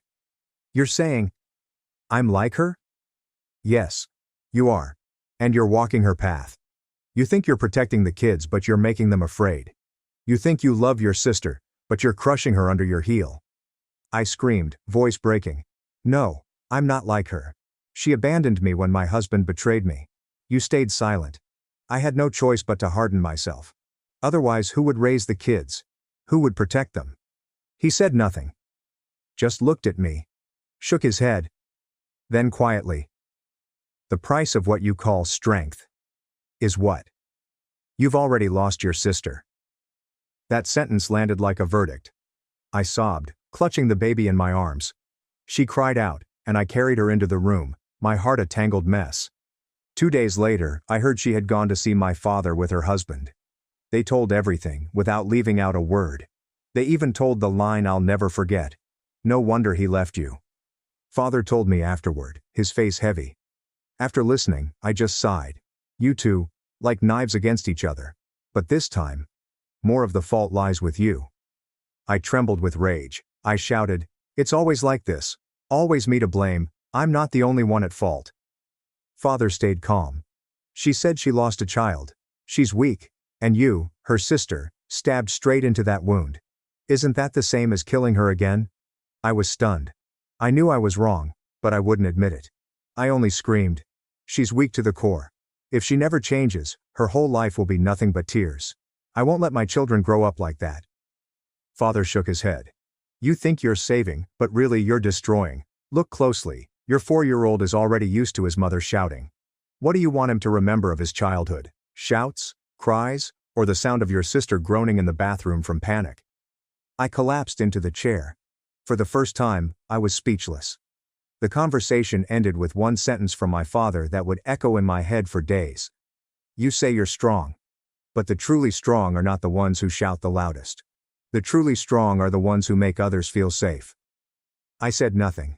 I held my child, turned my face away, swallowed the tears. Inside I wondered, if I really am like my mother, will I be able to stop before I lose everything? The house was silent. But this silence wasn't peace. It was heavy, compressed, like concrete poured on my chest. I heard the ticking clock, the wind slipping through the door crack, and in my heart the echo of my father's words. The truly strong are the ones who make others feel safe. I sneered. Safe, huh? Has anyone ever asked if I was safe? I was abandoned 8 months pregnant. I stayed awake countless nights. I raised 2 children alone. Who gave me safety? I looked around the room, toys scattered everywhere, the sofa where my sister once sat, silent, teary-eyed. I saw her shadow still there. I heard again her whisper. No wonder he left you. I clutched my head, screamed, shut up, shut up. The baby startled, cried, I panicked, hugged her, soothed her. In her clear eyes, I saw myself. Bare, ugly, bitter. I whispered, my love. Your mother isn't a monster, she just doesn't know how to be gentle. The next day I received one final message from her husband. From now on, anything you want to say it to your father. With us, everything is finished. I threw the phone on the table. I shouted into the emptiness. Fine. Go. I'll never need you for the rest of my life. But when my voice echoed off the walls, it sounded hollow, like the cry of a failure trying to deceive herself. My 4-year-old ran out, eyes wide. Mom, why are you crying? I wiped my face, forced a smile. I'm not crying. I'm just shouting. Will Auntie come back? He asked. I choked. No, she's gone. I like Auntie. I like Uncle. I didn't answer. I turned away, biting my lip until it bled. My son loved her, while she tore his mother apart. So who was right? Who was wrong? That night I stood before the mirror. My hair wild, eyes sunken. I stared straight into myself and asked, are you the villain? Are you your mother? Have you destroyed everything?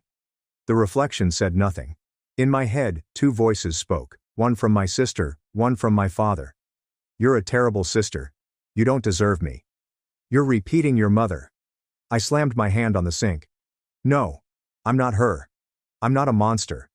But then, a single tear slid down my cheek. This time, I whispered, not screamed. Or maybe, I really am the monster. I'm still writing these lines with the clock near 2 a.m. Both children are asleep.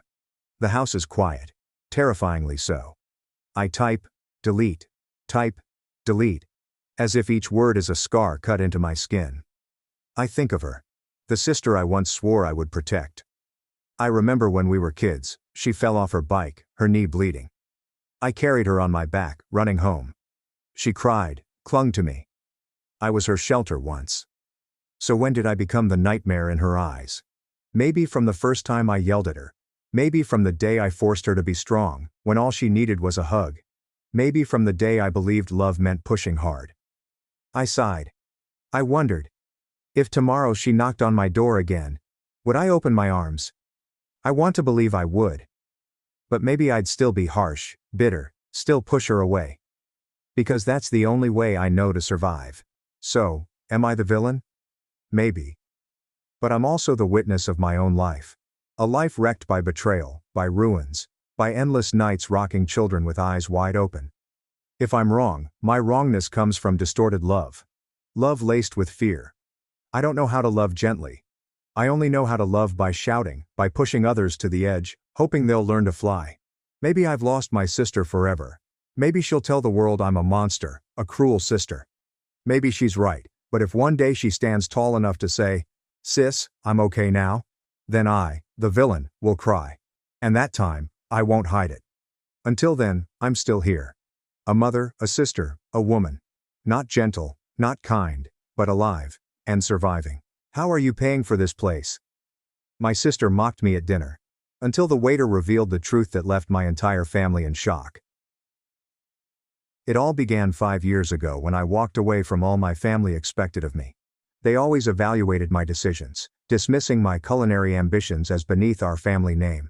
They had no idea that today, as they assemble at Maison, one of the city's most elite restaurants, to celebrate my sister Vivian's engagement, they would be confronted with how much had changed.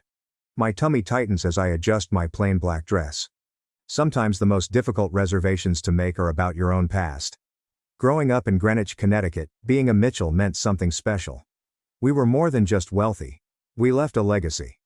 My parents, Elizabeth and Charles Mitchell, based their identities on status markers like the correct address, schools, and occupations. Our enormous colonial home hosted fundraisers at which my mother paraded us children around like accessories, her pride proportional to how well we fit into her ideal of prosperity. The Mitchell children are destined for greatness, she'd tell her acquaintances at garden parties, my father nodding in agreement behind his whiskey glass. Vivian has already decided on Yale Law, and Daniel's mathematical abilities are really promising. He'll make an excellent investment banker.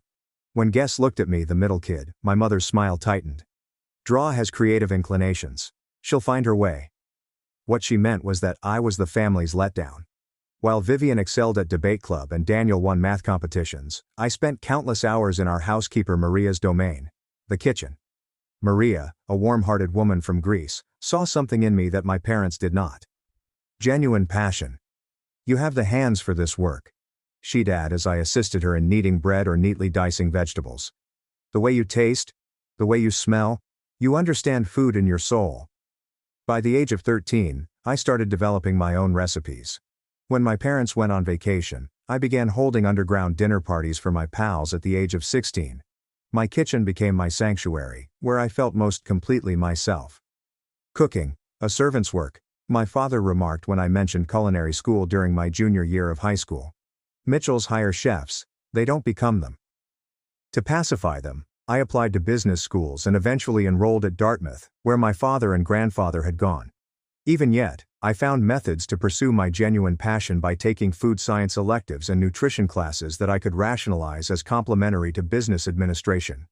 I launched an underground supper club in my apartment, charging students for inventive 5-course dinners to help support my covert weekend courses with local cooks. My double life lasted until graduate school. I was 6 months into an MBA program that was making me really miserable when Chef Julien Marchand, a French culinary expert with 3 Michelin stars, came to campus for a lecture series. He approached me after sampling my meal at a university event during which I had assisted with catering. "Who taught you to make a reduction like this?" he said, his accent strong but his gaze earnest. "I taught myself," I said, "from books, videos, and experimenting." He handed me his card. "You're wasting your talent here. Come to my kitchen in New York, and I'll make you great." That night, everything changed. 2 weeks later, I stood in my parents' beautiful living room, explaining why I was leaving out of my MBA program to go to culinary school. The quiet after my announcement was deafening. "This is absolutely unacceptable," my father eventually remarked, his voice dangerously low. "We've invested everything in your education." "Everything except respect for what I actually want," was my reply. My mother's expression stiffened. "If you pursue this hobby, you do so without our financial or other support." Vivian, who had just returned from a year of law school, chuckled coldly. "Always the rebel. Let's see how long you last cooking for minimum wage." Daniel, who already works at a prestigious financial firm, simply seemed embarrassed for me. I departed that night with only my personal savings and a modest suitcase. The next 5 years were the hardest I'd ever known, working 18-hour days, living in a tiny apartment with 3 roommates, and taking out loans for culinary school. But with Chef Julien's guidance, I thrived. The kitchen's intensity, discipline, and inventiveness nourished me in ways that business school never could. Then came the opportunity to change everything. An investor who tried my food at one of Julien's parties approached me with a business pitch. Maison launched 2 years ago, with me as executive chef and partial owner. 6 months later, I bought out my partners and became single proprietor. The irony was not lost on me that I had ended up using my business education, but not in the way my parents had intended. Maison soon became the most difficult reservation to get in the city. Last month, Food and Wine magazine included us in their Future of American Cuisine issue. Throughout this, I kept my distance from my family, occasional awkward phone calls with my mother, holiday cards, but nothing serious. They knew I was doing something with food, but they didn't know how successful I was. I chose to keep it that way. I desired recognition for my successes on my own terms, not as a means of eventually gaining their favor. So, when the embossed invitation to Vivian's engagement supper arrived at my place, I was astonished. Even more startling was the location. My own eatery. Of course, they couldn't have known it was mine. They presumably chose it because it was unique and magnificent, ideal for demonstrating their status. After several days of consideration, I decided to accept, not for affirmation, but possibly to finally close a chapter. 5 years of distance had provided me with perspective. I felt confident enough in my success to face them without breaking under their criticism. What I hadn't imagined was how it would feel to watch them dine in my restaurant and criticize the dishes I had worked so hard to create. But that was exactly what awaited me when I pushed open the huge glass doors of Maison that evening, ready to play the role of the struggling black sheep for the final time. As I came through the doors, the familiar aroma of Maison engulfed me: saffron, reduced wine, and the faint perfume of fresh herbs, which I insisted on having delivered twice a day. Usually, this perfume grounded me and reminded me of everything I'd accomplished. Tonight, it only made me more anxious. I had carefully chosen my clothes, A modest black dress by Diane von Furstenberg, embellished with a single strand of pearls belonging to my grandmother. My status-conscious relatives would most likely misinterpret my understated elegance as an attempt to make do with inadequate resources. My hair was pulled back into a tidy chignon, which they would likely read as me being unable to afford good styling.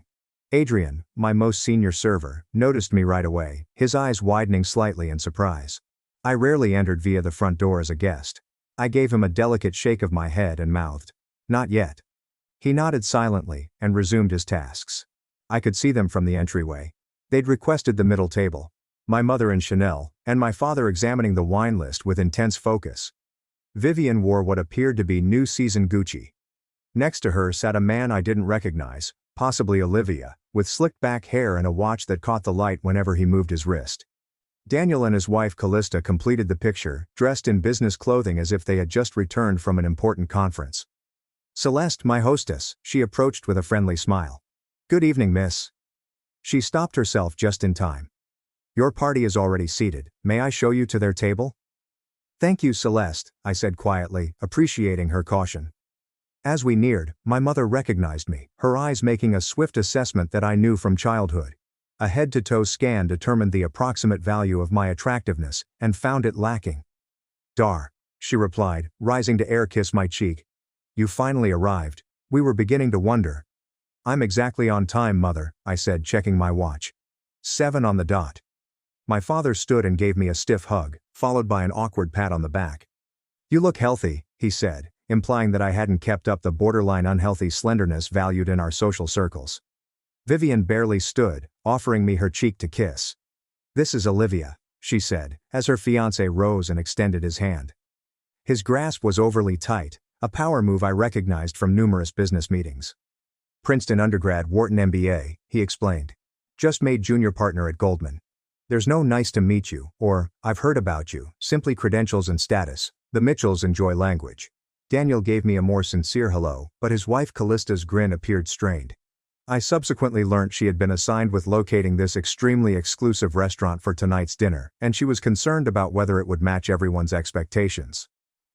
"Well," my mother began as I took the last unoccupied seat. "We've already ordered champagne. I hope that's okay." I noted they had chosen the most costly option on our list. Showy but not reckless. Typical. The restaurant hummed with the enthusiasm I had worked so hard to create. The lighting was dark enough for intimacy, and bright enough to highlight each dish's artistic plating. The sound level struck the perfect blend between conversation and seclusion. The tables were perfectly spaced, close enough to produce energy while remaining far enough apart for discretion.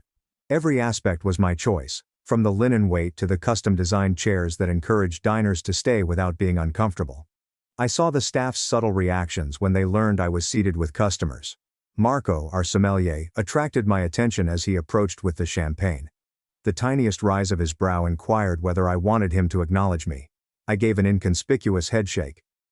"Excellent choice," he told my father instead, presenting the bottle with practiced elegance before starting to pour. "We're celebrating an engagement," my father added unnecessarily, obviously looking for special treatment.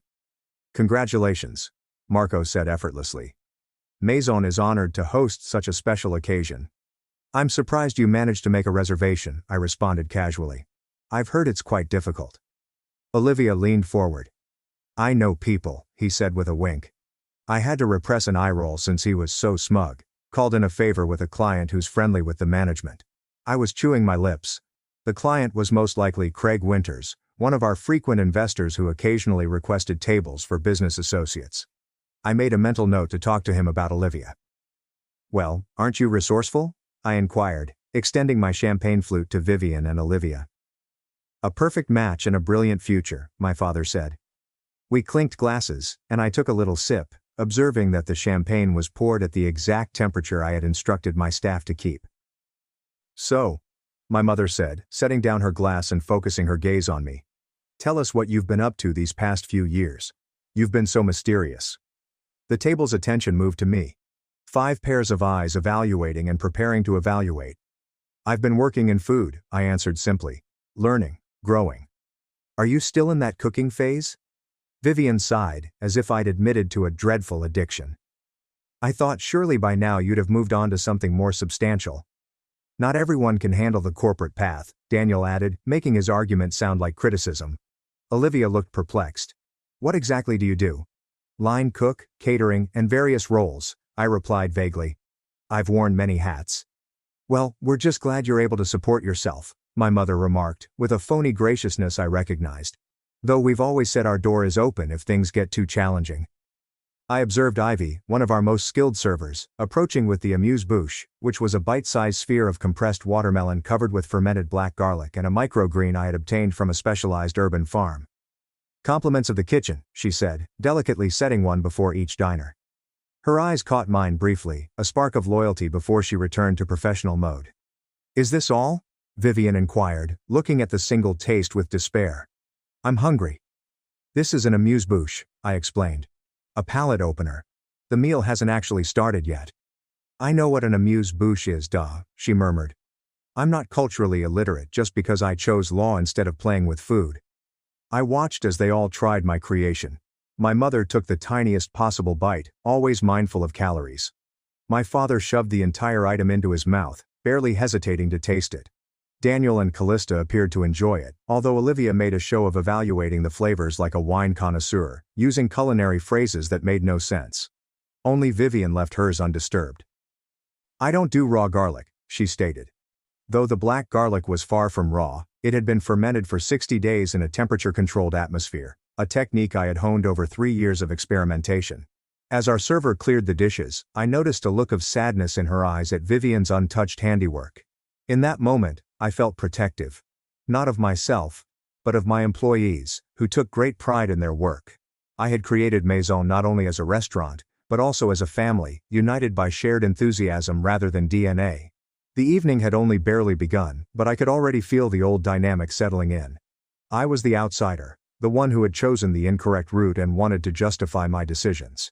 But unlike Draw 5 years before, I now sat at this table with a secret strength.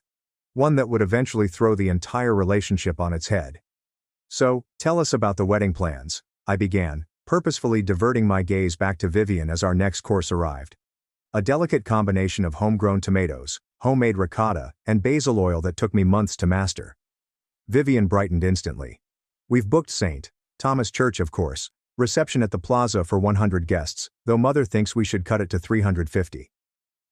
The guest list is getting unwieldy, my mother interjected. The Astor Williams aren't speaking to the Bennetts since that unfortunate yacht incident, so we can't seat them in the same section. I restrained a smile. The seriousness with which they analyze these societal calculations never ceased to astound me. 400 seems excessive, I ventured, taking a taste of the tomato dish. Olivia leaned forwards. It's networking, not just celebration. Half those invitations are relationship investments. Exactly, my father agreed. Olivia understands the social capital aspect. A wedding of this caliber opens doors. And what about you, Dar? Vivian inquired, her tone suddenly stern. Any prospects on your horizon, or are you still too busy with your cooking?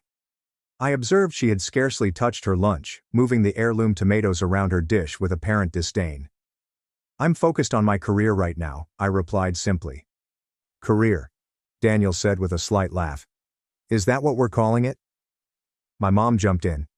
Dar dear, surely by 29 you're thinking about settling down. There's that lovely son of Elizabeth Whitley. He's in hospital administration, I believe. Very stable. I'm not looking to be set up, Mother. Well, your options will get more limited with each passing year, she said, especially in your situation. Before I could answer, our server appeared and cleared the course. I hadn't really detected the taste of my own invention since I was too stressed to fully enjoy it. Is there a problem with the dish? Ivy inquired Vivian, noticing her fully filled plate. Too acidic, Vivian said dismissively. And the tomatoes could have been riper. I bit my tongue. Those tomatoes had been picked at their finest that morning from an upstate farm that produced them just for us. I'm sorry to hear that, Ivy responded with studied diplomacy. I'll be sure to inform the kitchen. The next item arrived, grilled scallops with a brown butter emulsion and pickled ramps, a spring special that I was quite proud of. As the platters were laid down, I saw my family's reactions. Now this looks promising, my father said, biting into a scallop with a fork. He swirled his wine, a Sancerre that I had specially chosen to go with this entree. Decent wine list here. Not exceptional, but passable. Marco, overhearing as he passed, gave me a swift glance. I gave him a gentle smile. Marco had been poached from a 3-star Michelin restaurant in Paris and had turned down offers from restaurants all around the world to collaborate with me. So Callista began, clearly attempting to include me. Daniel mentioned you work in food, but you never really specified what you do. Before I could respond, Vivian interrupted. She's probably hostessing somewhere, right, Dar? Using that business degree to seat people and hand out menus. Actually, I began. No shame in that, my father interjected. Everyone has to start somewhere. Though after 5 years, I would have expected some advancement. I've advanced, I answered quietly. Into what? Assistant manager at Applebee's? Vivian giggled at her own joke. Vivian, Daniel warned, demonstrating a rare moment of protection. What? I'm just being realistic. She chose to abandon her education for this passion project. Actions have consequences. I took a drink of wine, allowing the familiar flavors to ground me. And how is the law treating you, Vivian? Are you still at Henderson and Block? Her expression stiffened. I'm between positions at the moment. Actually, taking time to plan the wedding. She was working too many hours, Olivia interjected. I told her my wife doesn't need to kill herself at some firm once we are married. She can do charity work like my mother. I noticed a spark of resentment. Frustration? In Vivian's eyes, before she returned to a calm expression of agreement. The next entree was a pasta dish with hand-rolled tagliatelle, spring peas, pancetta, and mint. One of our specialty recipes has been featured in Food and Wine. The portion size here is ridiculous, my mother said, glancing at the elegantly presented spaghetti. All this expense for 3 bites. It's about quality over quantity, Mother, you said. The tasting menu is designed to take you through multiple flavors and textures. In my day, restaurants gave you a proper meal for your money, my father said. This cuisine nonsense is just a way to charge more for less food. I watched as he chopped his spaghetti rather than spin it, breaking the beautiful strands I had hand-rolled that morning. So, how exactly are you affording a place like this on a food service salary? Vivian inquired plainly. This is one of the most expensive restaurants in the city. I felt all eyes on me. I manage my finances carefully, I said. Oh please, Vivian scoffed. A dinner here costs more than you probably make in a day. Who are you dating? Is he paying for this? I'm not dating anyone, I replied evenly. Then how can you possibly afford this place? She pressed. Are you in debt? Maxing out credit cards to keep up appearances? Vivian, Daniel warned again, looking uneasy. No, I want to know, she said. We all rearranged our schedules for this dinner that she suggested at one of the most exclusive restaurants in the city. Either she's being financially irresponsible or she's not being honest about her situation. The next item arrived. Wonderfully cooked duck breast served with cherry gastrique and farro. Chef Sophia, who was in charge of the kitchen when I wasn't around, had done an excellent job. This duck is undercooked, Olivia said after one bite. I looked at his plate. The duck was cooked perfectly medium rare like it should be. It's meant to be served that way, I said. Medium rare is the optimal temperature for duck breast. I prefer my meat well done, he said, motioning to a waitress. When Ivy approached, he spoke without glancing at her. This is raw. Take it back and cook it properly. I observed a flash of displeasure in Ivy's eyes, which was soon concealed by professional courtesy. Of course, sir, my apologies. As she took his plate, I caught her gaze and gave a little nod. She would know to have the kitchen prepare a new breast rather than overcooking the current one. Really, Draw? My mother remarked after Ivy had left. You still haven't answered Vivian's question. How are you affording this dinner? The tension around the table was apparent now. I could feel the familiar heaviness in my chest, something I'd experienced at innumerable family dinners growing up. The feeling of being cornered, assessed, and found wanting before I had a chance to speak. But I was no longer the same insecure young woman. I had created something I was proud of, and it was entirely mine. I debated revealing everything right then, seeing their emotions alter as they recognized which restaurant they were in and whose dish they had been evaluating so casually. Before I could make a decision, Olivia's overdone duck reappeared, devoid of all suppleness and nuance. Much better, he declared after one bite, despite the fact that I could see from across the table that it had dried out and become tough.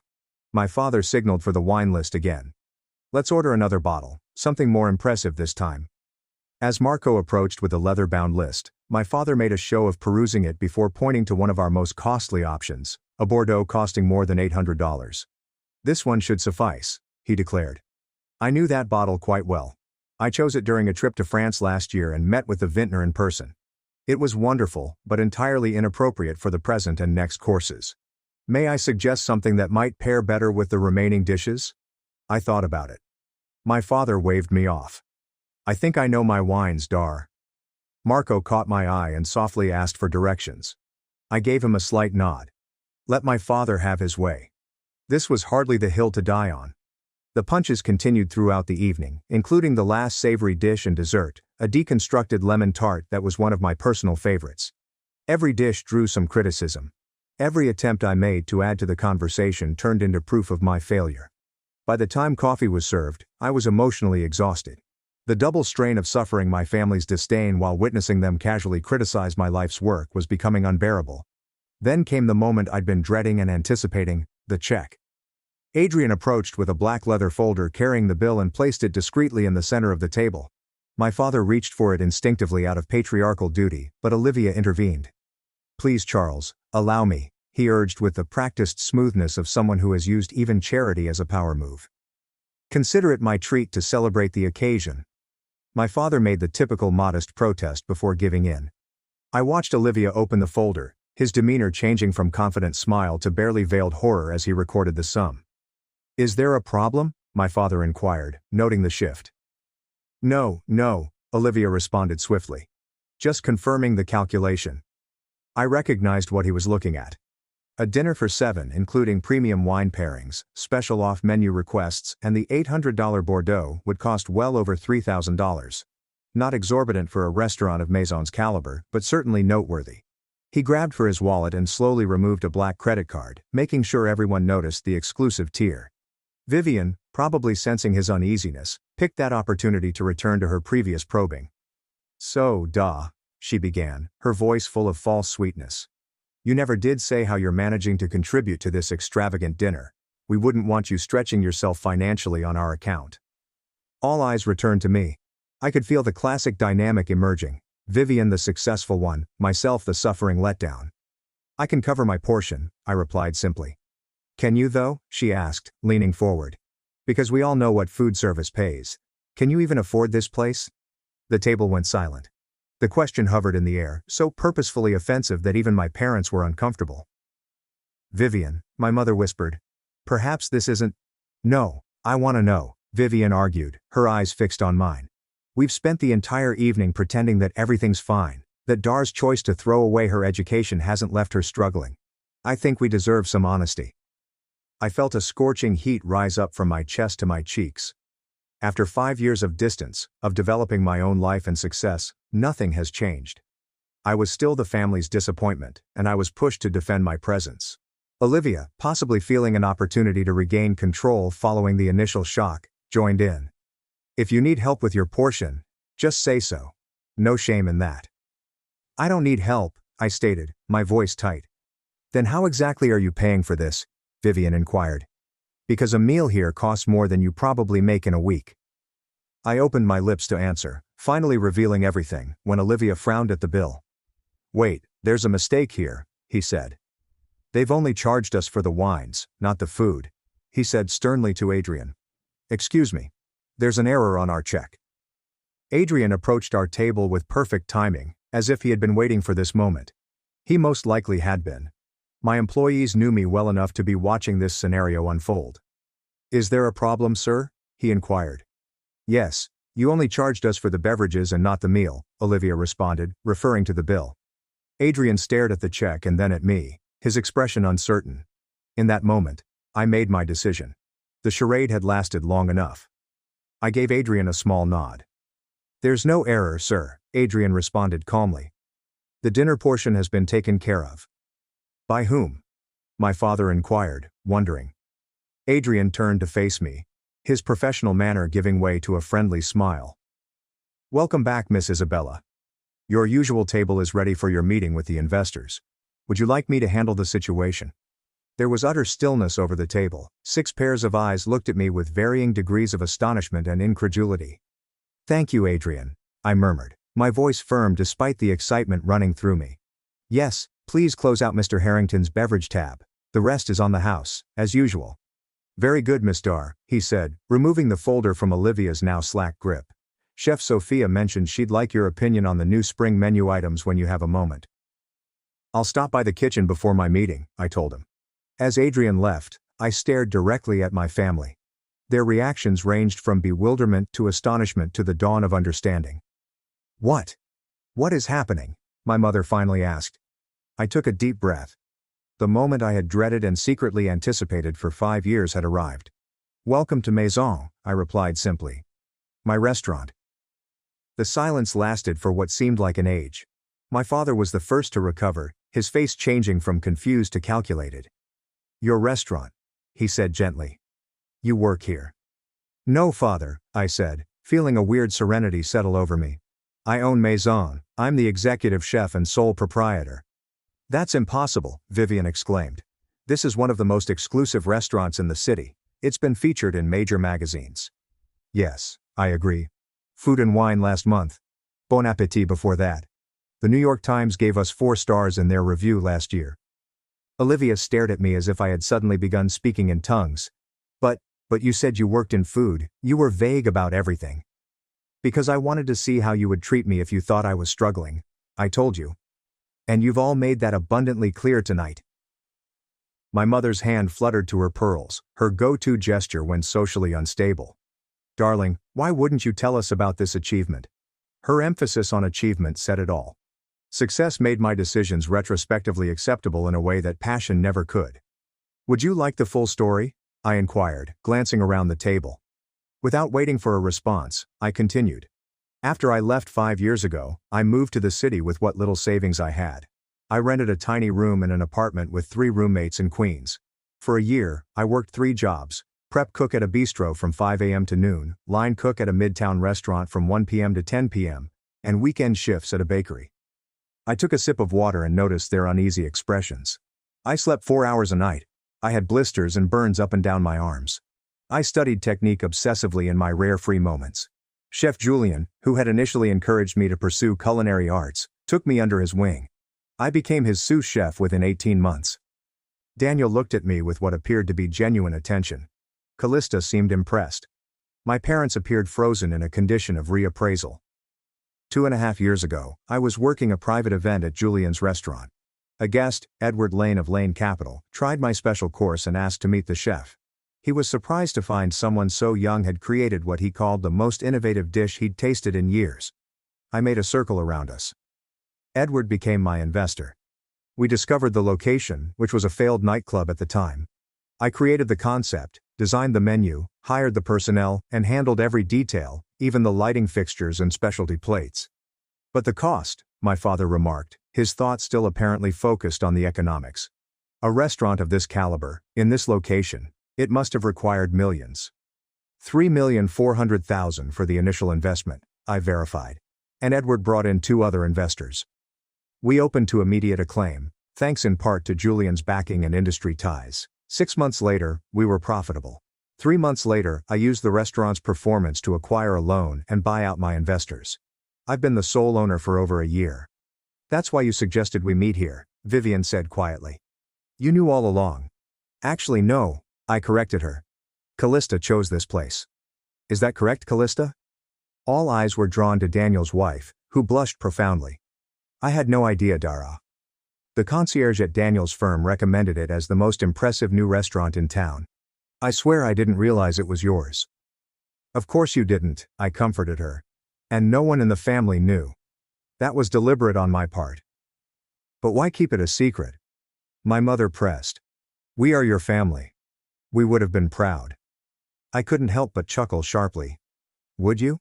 The same family that dismissed cooking as servant work, who completely ignored me when I chose culinary school, and who just minutes ago made disparaging remarks about my life choices. My father cleared his throat. Now Dra, that's unjust.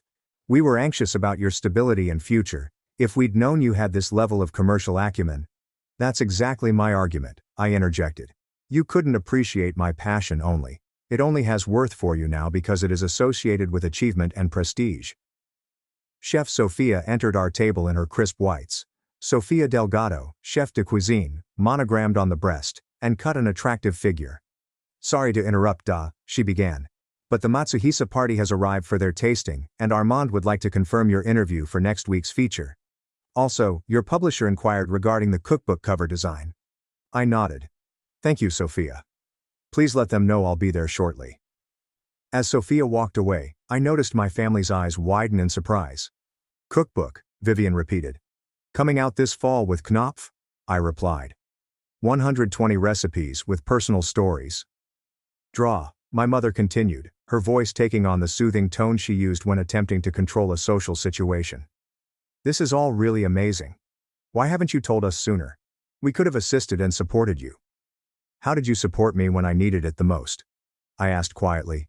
By entirely shutting me off? We believed it was a phase, my father complained. How did we know you had such a strong entrepreneurial spirit? You have clearly inherited my business sense. I was furious at his attempt to take credit for my achievement. I built this myself, I replied firmly, without your connections, money, or support. Olivia, who had been curiously silent, suddenly brightened up. A cookbook agreement must come with a significant advance. And this location, he gestured around appreciatively, his earlier criticisms forgotten, must generate big revenue. Do you have plans to expand? Maybe a restaurant group? I have several contacts in hotel investment who may be interested. I couldn't help but grin at the honesty of this shift from condescension to networking opportunity. I'm doing quite well with my current advisors, but thank you, I replied. Vivian gave him an irritated glance before returning my gaze. So, all this time, when I thought you were failing, you were actually succeeding, building all this?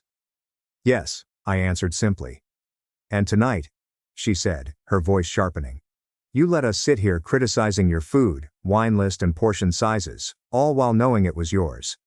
I wanted to see how you would treat me if you thought I was still the family failure, I'd said. And now I know. That seems manipulative, she snapped. But I could feel her discomfort behind her rage. What's more deceptive than questioning how I could afford to eat here and then implying that I must be in debt or dating someone affluent to afford a lunch at this table? I responded. You weren't concerned about me, Vivian.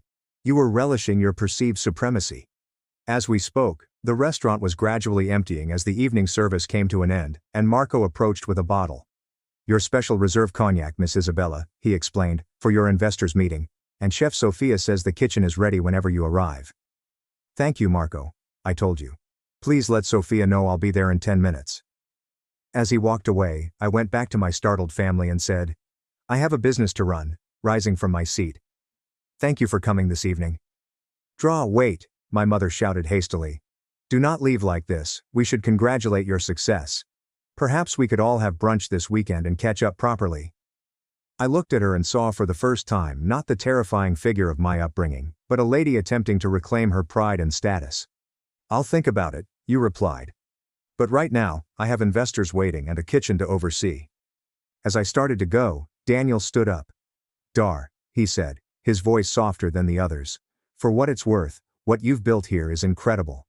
It's remarkable. I apologize for not supporting you sooner. Of all the responses, his felt the most genuine. I gave him a modest gesture of recognition before leaving the table where I had just altered the dynamics of my family forever. I had just walked 10 feet when I heard the click of heels behind me. Turning around, I saw my mother rushing to catch up, her flawlessly poised facade beginning to crumble. Please, she begged, lowering her voice. You can't just dismiss this insight and go away. We need to discuss this. I looked toward the private dining room, where my genuine investors, a group of people considering finance for my next restaurant concept, were waiting. I have a meeting, Mother. Postpone it, she pleaded. This is family. Family hasn't been a priority for you in 5 years, I responded, maintaining a steady tone. My business commitments don't suddenly become optional because you finally decided my career is worthy of your attention. The rest of the family had followed her, forming an awkward cluster near the bar area. My father was visibly uncomfortable, unaccustomed to not being in control of a situation. Vivian's expression alternated between bitterness and something that could have been respect. Perhaps we could continue this conversation tomorrow, my father proposed in his problem-solving business tone. Dinner at our place. We have a lot to talk about, Olivia said hopefully, including how we can help you grow. My firm specializes in... I don't need your help, I said firmly. I didn't develop this place only to get your approval. I built it since it's what I enjoy and am good at. The fact that it's successful doesn't make my passion any more valid than it was 5 years ago. No one is saying that, my mother countered. Darling, we're simply proud of what you've accomplished. Are you proud, Mom? Or are you pleased that my choices no longer make you feel embarrassed in social situations? Her flinch informed me I had struck near to home. That's unfair, my father said. We've always wanted what's best for you. No, I corrected him. You wanted what was consistent with your vision for me. There is a difference. Sophia stood by my side, her presence a pleasant reassurance. The Halvard group is asking if you'll be joining them soon, she whispered quietly. 5 minutes, I assured her. As Sophia nodded and went away, I returned my attention to my family. I need to go. Draw. Vivian took a step nearer, her voice lacking its normal harsh edge. I owe you an apology. The things I said tonight were unkind. They were honest, I said. That's the silver lining of the evening. I got to witness exactly how you guys perceive me when you believe I'm struggling. That's not fair, Daniel replied, joining the argument. People make decisions based on what they know. We didn't know. You didn't know I was successful, I clarified. But you didn't know I was doing something I enjoyed. That should have been sufficient for my family to demonstrate fundamental respect. A deep silence fell over the group. You're right, my father finally remarked, startling me. We should have supported your passion regardless of its outcome. This acknowledgement was significant since Charles Mitchell didn't admit faults readily. Where should we go from here? My mother inquired, genuine uncertainty in her voice, another rare. I took a deep breath and considered the topic. Despite everything, these people were my family. The grief they caused was real, but so was our shared history. I had never aimed for complete estrangement, just enough distance to construct my own life without their judgment clouding my decisions. I don't know yet, I replied candidly. But tonight has made one thing plain. If we are to continue our relationship, we must do it on different terms. I'm not a family failure looking for redemption. I am a successful chef and business owner who deserves the same respect as any other professional. Of course, my father responded promptly. And that means no more comments about my life choices, no more unsolicited career advice, and absolutely no attempts to network through my restaurant, I said, casting a hard glance at Olivia, who managed to appear ashamed. About Vivian's wedding, my mother asked tentatively. How about it? I asked. We'd still like you to be there, Vivian whispered softly. As my sister. Not as whatever we thought you were before tonight. I glanced at her, trying to see past the years of competitiveness and judgment. Despite everything, there had been beautiful times. Secrets shared as youngsters, support after heartbreaks, intimate jokes no one else understood. I'll be there, I vowed. Then after a moment of thought, I added, and if you'd like, I could host a dinner for the wedding party here at Maison as my gift. Vivian's eyes widened. You'd do that, after how we've treated you. You're still my sister, I answered simply. But, to be clear, I'm not seeking your approval. It's me presenting something I'm proud of on my own terms. I understand, she replied quietly. And I would be honored. We exchanged genuine smiles for the first time that evening. Now I really do need to go, I remarked, pointing to the private dining room. Of course, my father said. Your business comes first. Not always, I told him, but tonight, yes. As they prepared to leave, I mentioned, I'm free for brunch on Sunday. Not in your club, however. There's a small establishment in the East Village that I suggest you should visit. We'll be there, my mother said, relieved at the slight opening. As I watched them leave the restaurant, their viewpoints had irreparably changed, and as the door closed behind them, I exhaled deeply, feeling strangely lighter. Sophia approached again. Is everything okay? Getting there, I responded. Family is complicated. Tell me about it, she said. My mother still introduces me as her daughter who works at a restaurant, like I'm a teenage waitress at Denny's. I smiled, pleased for her understanding. Let's go talk about the spring menu. I am very excited about some of my new ideas. As we proceeded toward the kitchen, my refuge, my achievement, my actual home, I understood that the most important discovery of the evening was not showing my family what I'd accomplished, but completely recognizing it myself. I had achieved this achievement on my own terms, without their approval, and that understanding was more valuable than any recognition they could possibly provide. Spring menu planning, meetings with my publisher regarding the cookbook layout, and preliminary negotiations about a potential second location kept me quite busy for the past 2 weeks. But recollections of that family supper stayed, intruding in quiet moments, demanding reflection. Sunday breakfast had gone unexpectedly well.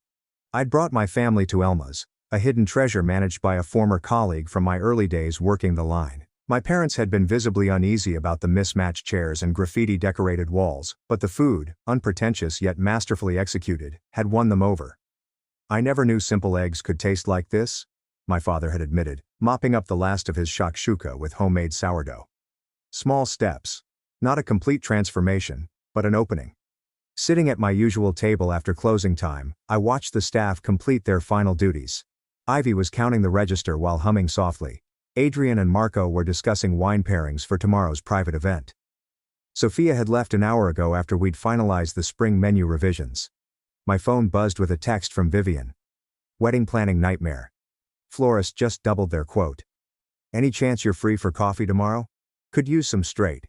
I smiled slightly at this unexpected request for my opinion, and I texted back, confirming a time and place. The relationship with my family was evolving into something I couldn't have predicted. Measured respect between adults with different values and paths. My mother had called 3 times in the last 2 weeks, her usual formality softening into genuine questions about my work. My father had sent an article about female chefs breaking barriers in the industry, a silent acknowledgement that he was trying to understand my world, and Daniel had reached out, asking if he could bring his children to see the kitchen sometime. "I want them to know they have options," he'd said, "that success doesn't have to look the same for everyone." These were fragile beginnings, not the dramatic reconciliation of a Hollywood movie. Real healing, I discovered, occurs in quiet moments and modest gestures, in the incremental rewriting of old patterns. The most significant shift, however, was not in my family's image of me, but in how I had finally stopped assessing my worth through their eyes. The validation I had always frantically sought from them now felt strangely unneeded, since I had proven myself, not to them, but to myself. This realization had rippled through other areas of my life as well. I'd launched a mentorship program for young chefs from disadvantaged backgrounds, offering them the guidance and opportunity I'd fought so hard to find. "Chef?" Ivy's voice interrupted my thoughts. "We're all ready for closing. Is there anything else you need before we leave?" "No, thank you," I cracked a joke. "You all did amazing work tonight." As the staff went out, calling their good nights, I remained at my seat, my notebook open to a blank page.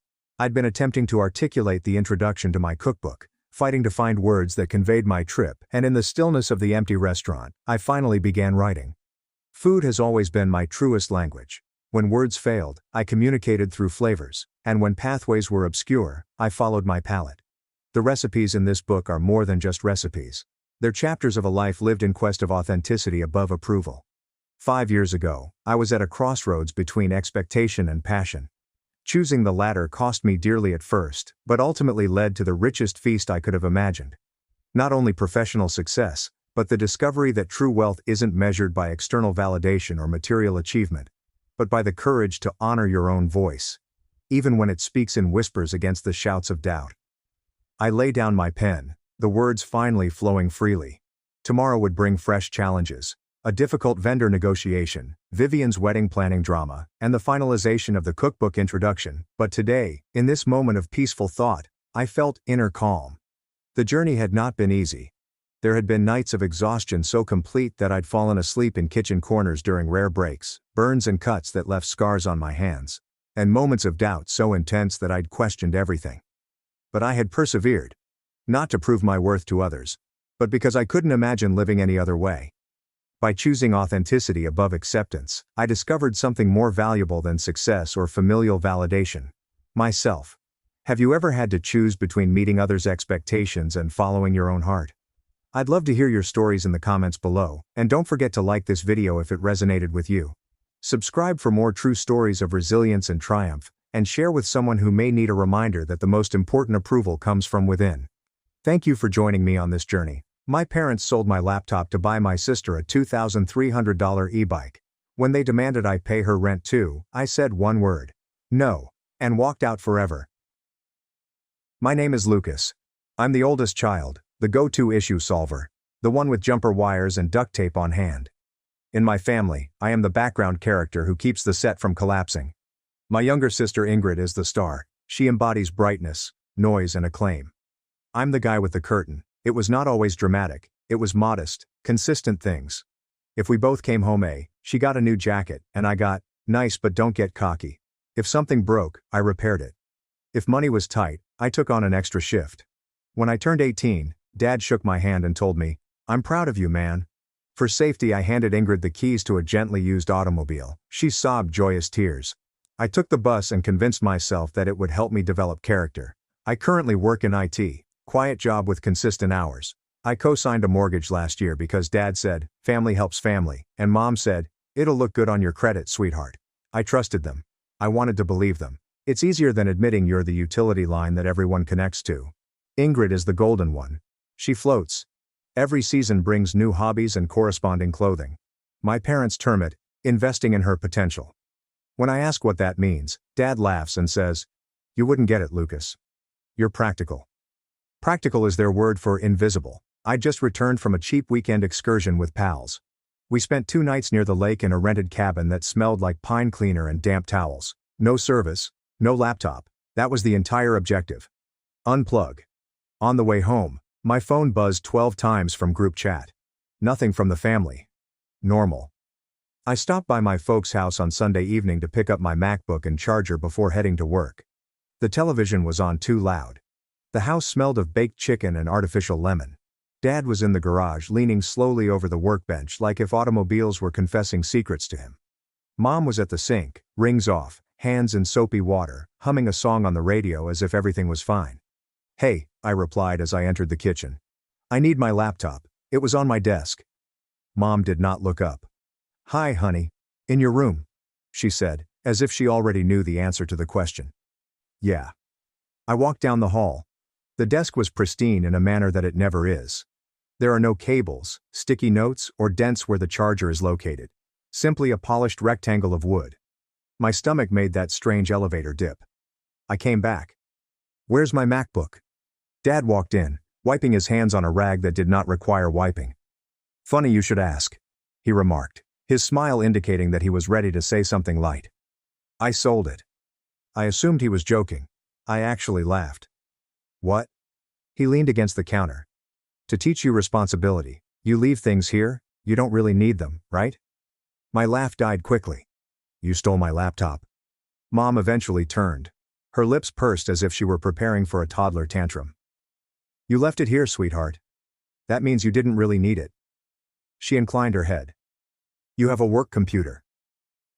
"That's not how this works," I answered, speaking slower than I felt. "That's my property." Dad raised both hands. "Relax. It's not that deep. You can use the family desktop if you need to print something." "The family desktop from 2011, I blurted out. My voice sounded calm. Too calm. "There's personal stuff on that Mac. Work files." "Then you should have been more careful," your mother responded. "Actions have consequences." I heard tires crunching on gravel. The horn chirped twice. Ingrid's tiny electric bell rang an eager, happy ding-ding. She rolled into the driveway on a shiny new e-bike with a shining white frame, huge tires, and a large battery attached like a gem to the down tube. She removed her helmet with a hair flip and called through the open door. "Thanks again, Dad." Dad smirked, chest out, as if he had won something. "Looking good, kiddo." "How much was that?" I asked unintentionally. Ingrid beams. 2,300. But it's an investment, for my commute. Sustainability. She glanced at me. "You should try being spontaneous sometimes." Mom chuckled as if it was charming. Dad clapped her shoulder. "Anything for my girl?" I did not yell. I did not cry. I placed my hands flat on the surface and felt the sticky ring of a glass that hadn't been wiped up. My name appeared on a mortgage here. My laptop wasn't. Ingrid turned the front wheel and saw it blur. Dad threw me the rag. "Don't make it a thing, Lucas. Be useful and set the table." I grew up in a household where money was a scoreboard, and I was constantly expected to keep it balanced. When Ingrid wanted soccer camp and new cleats, Dad worked overtime and Mom shuffled bills. When I inquired about joining a high school robotics program, the response was, "That's too expensive, Lucas. Be grateful you already have a computer." That computer was used in missing half of the keys. It did not stop there. Every milestone was slanted. At 16, I spent weekends bagging groceries to save up for a used automobile. When I arrived home with $2,000 saved, Dad requested me to lend him half for a temporary fix. He said he would pay me back in a month. I never saw another dollar. Ingrid turned 16 2 months later, and there was a shiny hand-me-down automobile in her driveway. A Honda Civic with balloons affixed to its side mirrors. Dad clasped her on the shoulder and added, "Safe and reliable. Nothing is too much for my girl." I boarded the bus. It established the tone. My duty was not as a son. It was a resource. When Mom decided to paint the kitchen, she asked me to cover the supplies. "You're the handy one, sweetheart. Ingrid's got schoolwork." When Dad had a credit card debt on his mind, he requested me to keep an eye on him while Ingrid went shopping for new homecoming dresses. When the roof needed to be patched, I was up on a ladder at midnight in the rain. It worsened when I finished college. I got a steady job in IT. Quiet employment, nothing fancy, but enough to pay rent and begin saving. Dad took me aside with a salesman grin. "Family mortgage is crushing us. Rates are killing me. Co-sign with us, Lucas. It'll boost your credit. Win-win." I paused. Mom joined in with that guilty tone. "Sweetheart, it's just paperwork. You're helping us keep this house. One day it'll be yours and Ingrid's." I signed. A year later, every time a payment arrived, my name appeared on the line. Every month I asked Dad if everything was under control, and he just shrugged me off. "Relax, it's handled." Meanwhile, Ingrid floated. She switched majors twice before dropping out of community college completely. Mom's line: "She's finding herself." Dad's favorite: "She's got potential, Lucas. Don't smother her with pressure." Potential arrived with a $1,200 camera for her photography phase, a $600 piano for her music phase, and a $900 sewing machine for her fashion phase. When Dad was unable to make it that month, I paid a portion of the credit bill for at least 2 of the purchases. Each time I pushed back, the script was complete. Dad said, "Don't be selfish." Mom said, "You don't understand. She's the baby." Ingrid said, "You're just jealous." I realized it wasn't all about money. It was about roles. I was supply. She was in demand. The tiny humiliations hurt more than the major requests. For example, when I brought over goods to stock the fridge, Dad said during dinner, "Good man. Lucas knows how to contribute." He then handed Ingrid the last slice of pie and told me I'd had enough. Or when I upgraded my phone after saving money and Mom accused me of bragging, then 2 weeks later gave Ingrid a brand new iPad. The message was consistently the same. I could never win. If I possessed something, it indicated that I was selfish. If Ingrid had something, it meant she earned it. The breaking point came closer when Dad suggested that I cover a little more of the mortgage. "Since you're single, Lucas, you don't have responsibilities like we do." Then Mom added softly, "Ingrid's thinking of moving out someday. Maybe you can help her get on her feet with rent." That's what family does. Translation: more money out of my pocket, more free trips for her. Every conversation shared the same undertone. They saw my paycheck before seeing me. And when they looked at Ingrid, they saw possibilities and future shine. When they glanced at me, they noticed a wallet with legs. For years I told myself that everything was fine, that this was what responsibility entailed, that I was building credit, and that I was acting like an adult. But each little demand undermined the notion that anything was fair. And then there was the MacBook, the one thing I bought for myself, the tool I used for work, projects and keeping my personal life organized, gone. It became Ingrid's brand new toy on wheels. That's when I realized the stakes had changed. They weren't just borrowing parts of me anymore. They were taking things out of my hands and handing them directly to her, calling it a lesson. The next lesson was already on the horizon. It was not a holiday when everything cracked open. It wasn't a huge celebration. It was simply another Sunday dinner, one I'd been dragged to my entire life. Mom texted me earlier. "Be here at 6 sharp. Sweetheart, don't forget dessert." Translation: bring something, and don't expect thanks. I arrived with a pie from the bakery near my apartment. $15. Nothing special, but I knew Mom would not bake. When I stepped in, the kitchen smelled of overdone roast and bleach. Dad was in his recliner, watching the game.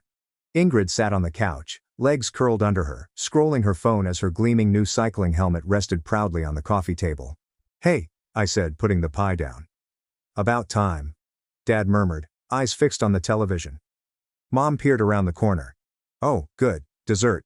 You remembered?" I didn't respond. We sat down to eat. Standard drill. Dad served himself first, followed by Ingrid and Mom. By the time the dish arrived, only a wing and some mushy potatoes remained. I didn't care. I learned years ago not to expect a full plate. Halfway through supper, Dad cleared his throat as if he were making a major statement. So Ingrid's thinking of moving into an apartment near downtown. Mom applauded softly, as if it were breaking news. Isn't that exciting? Ingrid shrugged, but I could see a smile forming on her lips. Yeah, there's this place I like. Rent's kind of high though, but I'll figure it out. My dad was staring at me. Your sister's young. She shouldn't have to drown in bills. You can help her cover rent just until she's settled. My fork froze in midair. Excuse me? Mom chimed in, calm yet sharp. Sweetheart, you're stable. You live alone. You don't have the same expenses. It's only fair. Fair? I asked softly. You sold my laptop last week. Dad waved his hand. You're still on that? It was just a computer. She's starting her life. I set down my fork. It wasn't just a computer.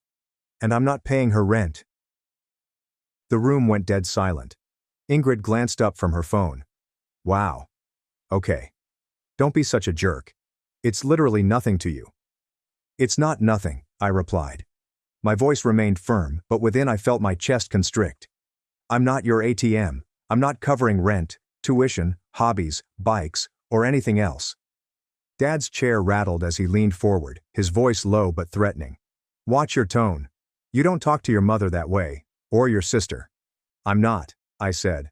I'm telling you I'm done. Mom shook her head, as if I had disappointed her beyond belief. You've always been so cold, Lucas. Family helps family. What are we supposed to tell people if you won't even step up for your own sister?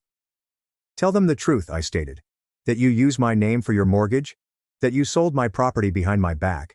That every time Ingrid wants something, you take it out of me? Ingrid slapped the phone down. You're being dramatic. Dad helps you too. Who paid for your braces? I laughed, short and harsh. You mean the braces I paid off myself with grocery shifts at 16 because Dad forgot the last 3 payments?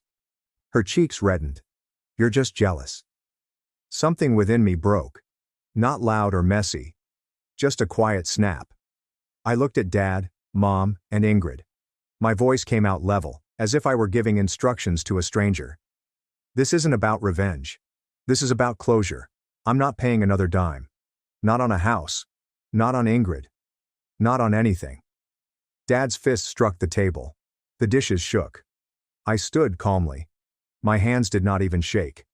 I'm done. Mom's voice became harsh. If you walk out that door, Lucas, don't bother coming back. Don't expect family when you're old and alone. I met her gaze. I'd rather be alone than drained dry. I took up my keys and approached the door behind me. Dad said something I didn't catch. Ingrid mumbled. Pathetic. Mom began to cry, like she often does when she wants someone to fold. But I did not fold. For the first time in my life, I did not remain seated and swallow it down. I went out into the night.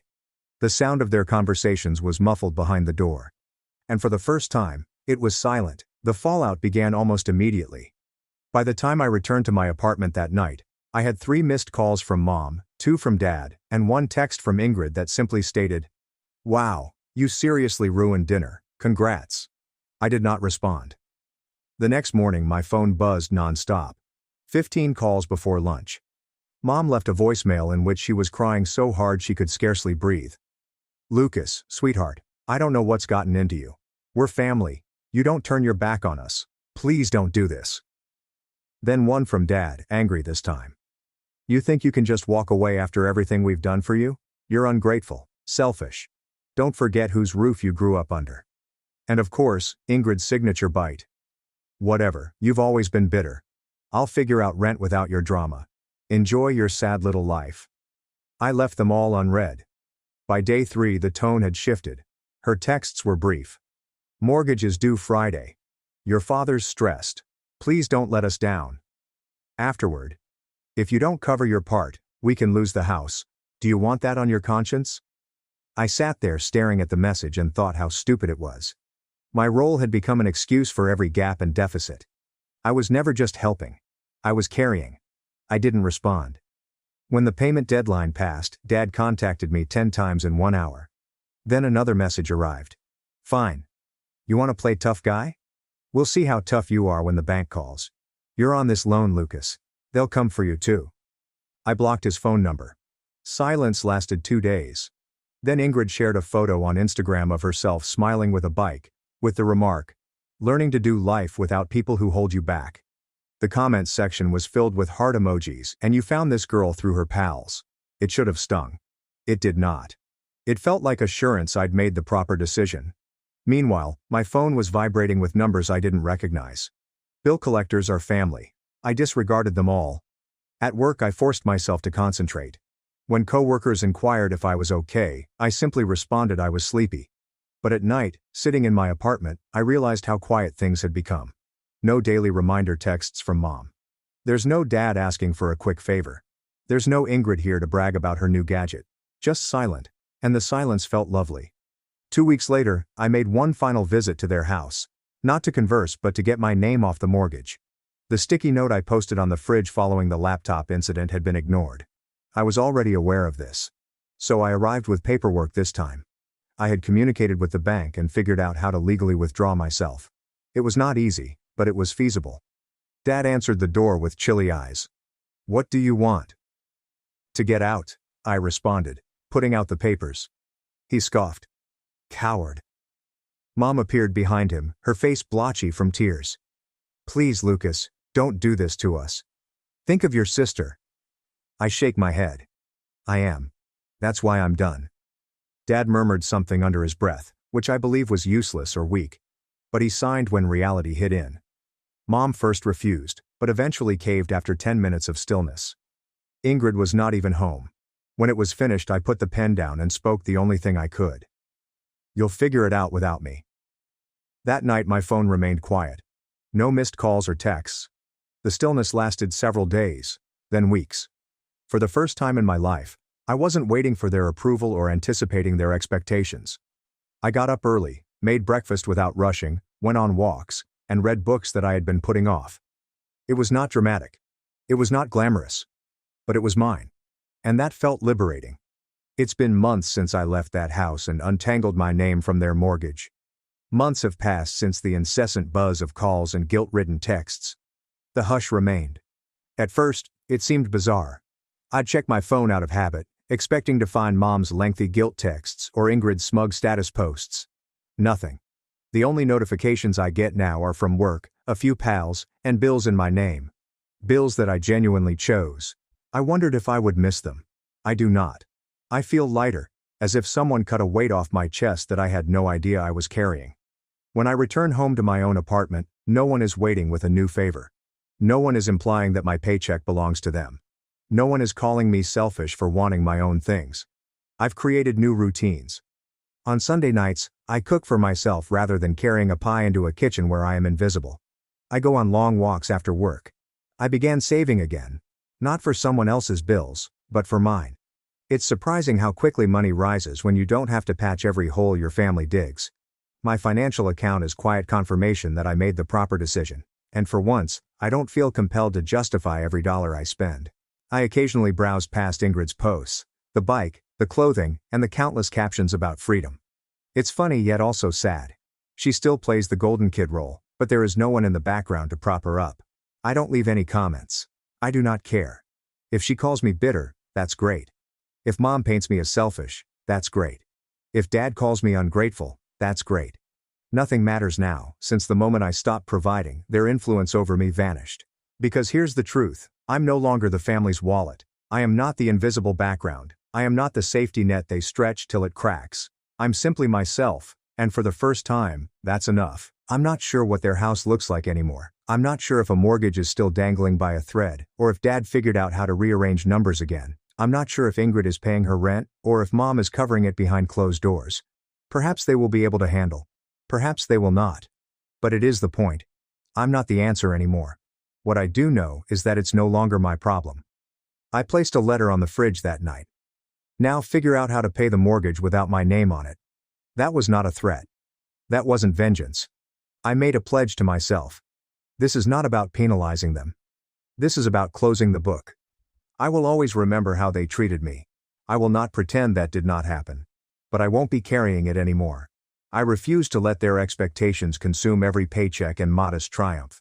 I've had enough of being useful just when they're desperate. I'm tired of hearing family helps family when all it ever meant was me assisting them. From now on, I pick where my time, money, and energy go. And they don't get a say. I may not have the perfect family. I might not get birthday calls or holiday dinners. I may not appear in the holiday images that they send to relatives, but I am at peace. And that is more valuable than any bike, laptop, or shame they try to sling around my neck. What shocked me the most was how quickly the world filled in after I set that barrier. Without the constant drain, I had more time to focus on myself than I had previously. I resumed running, something I had abandoned years ago because my leisure time was spent helping others. I joined a local reading club and met new people who only knew me as Lucas, rather than the dependable older son. When I stated an interest or activity, no one rolled their eyes or said it was a waste of money. At work, I also observed changes. I wasn't coming into the office exhausted from late-night phone calls about my parents' bills. I had energy. I volunteered for projects. My manager genuinely commented, "You seem lighter lately." He was correct. For the first time, I wasn't living in another person's shadow. I also started saying yes to things I'd usually turned down. A co-worker invited me on a weekend excursion. I went. A neighbor asked if I wanted to play pickup basketball. I answered, "Sure." These seem like minor details, but these are the things I've never had the opportunity to do before. I was always prepared for the next demand, the next favor disguised as a duty. Even my apartment feels different today. It's more than just a place to rest in between family emergencies. It is I set up shelves and purchased a desk. I genuinely decorated the walls with prints that bring me joy. Every corner serves as a reminder of something I choose rather than being forced to do. And the best part? I don't feel bad for loving it. That is exactly what closure is. Not slamming a door in rage, but finally allowing oneself to live without carrying everyone else's burden. I will never let them use me like that again. And if it means I must stand alone, so be it.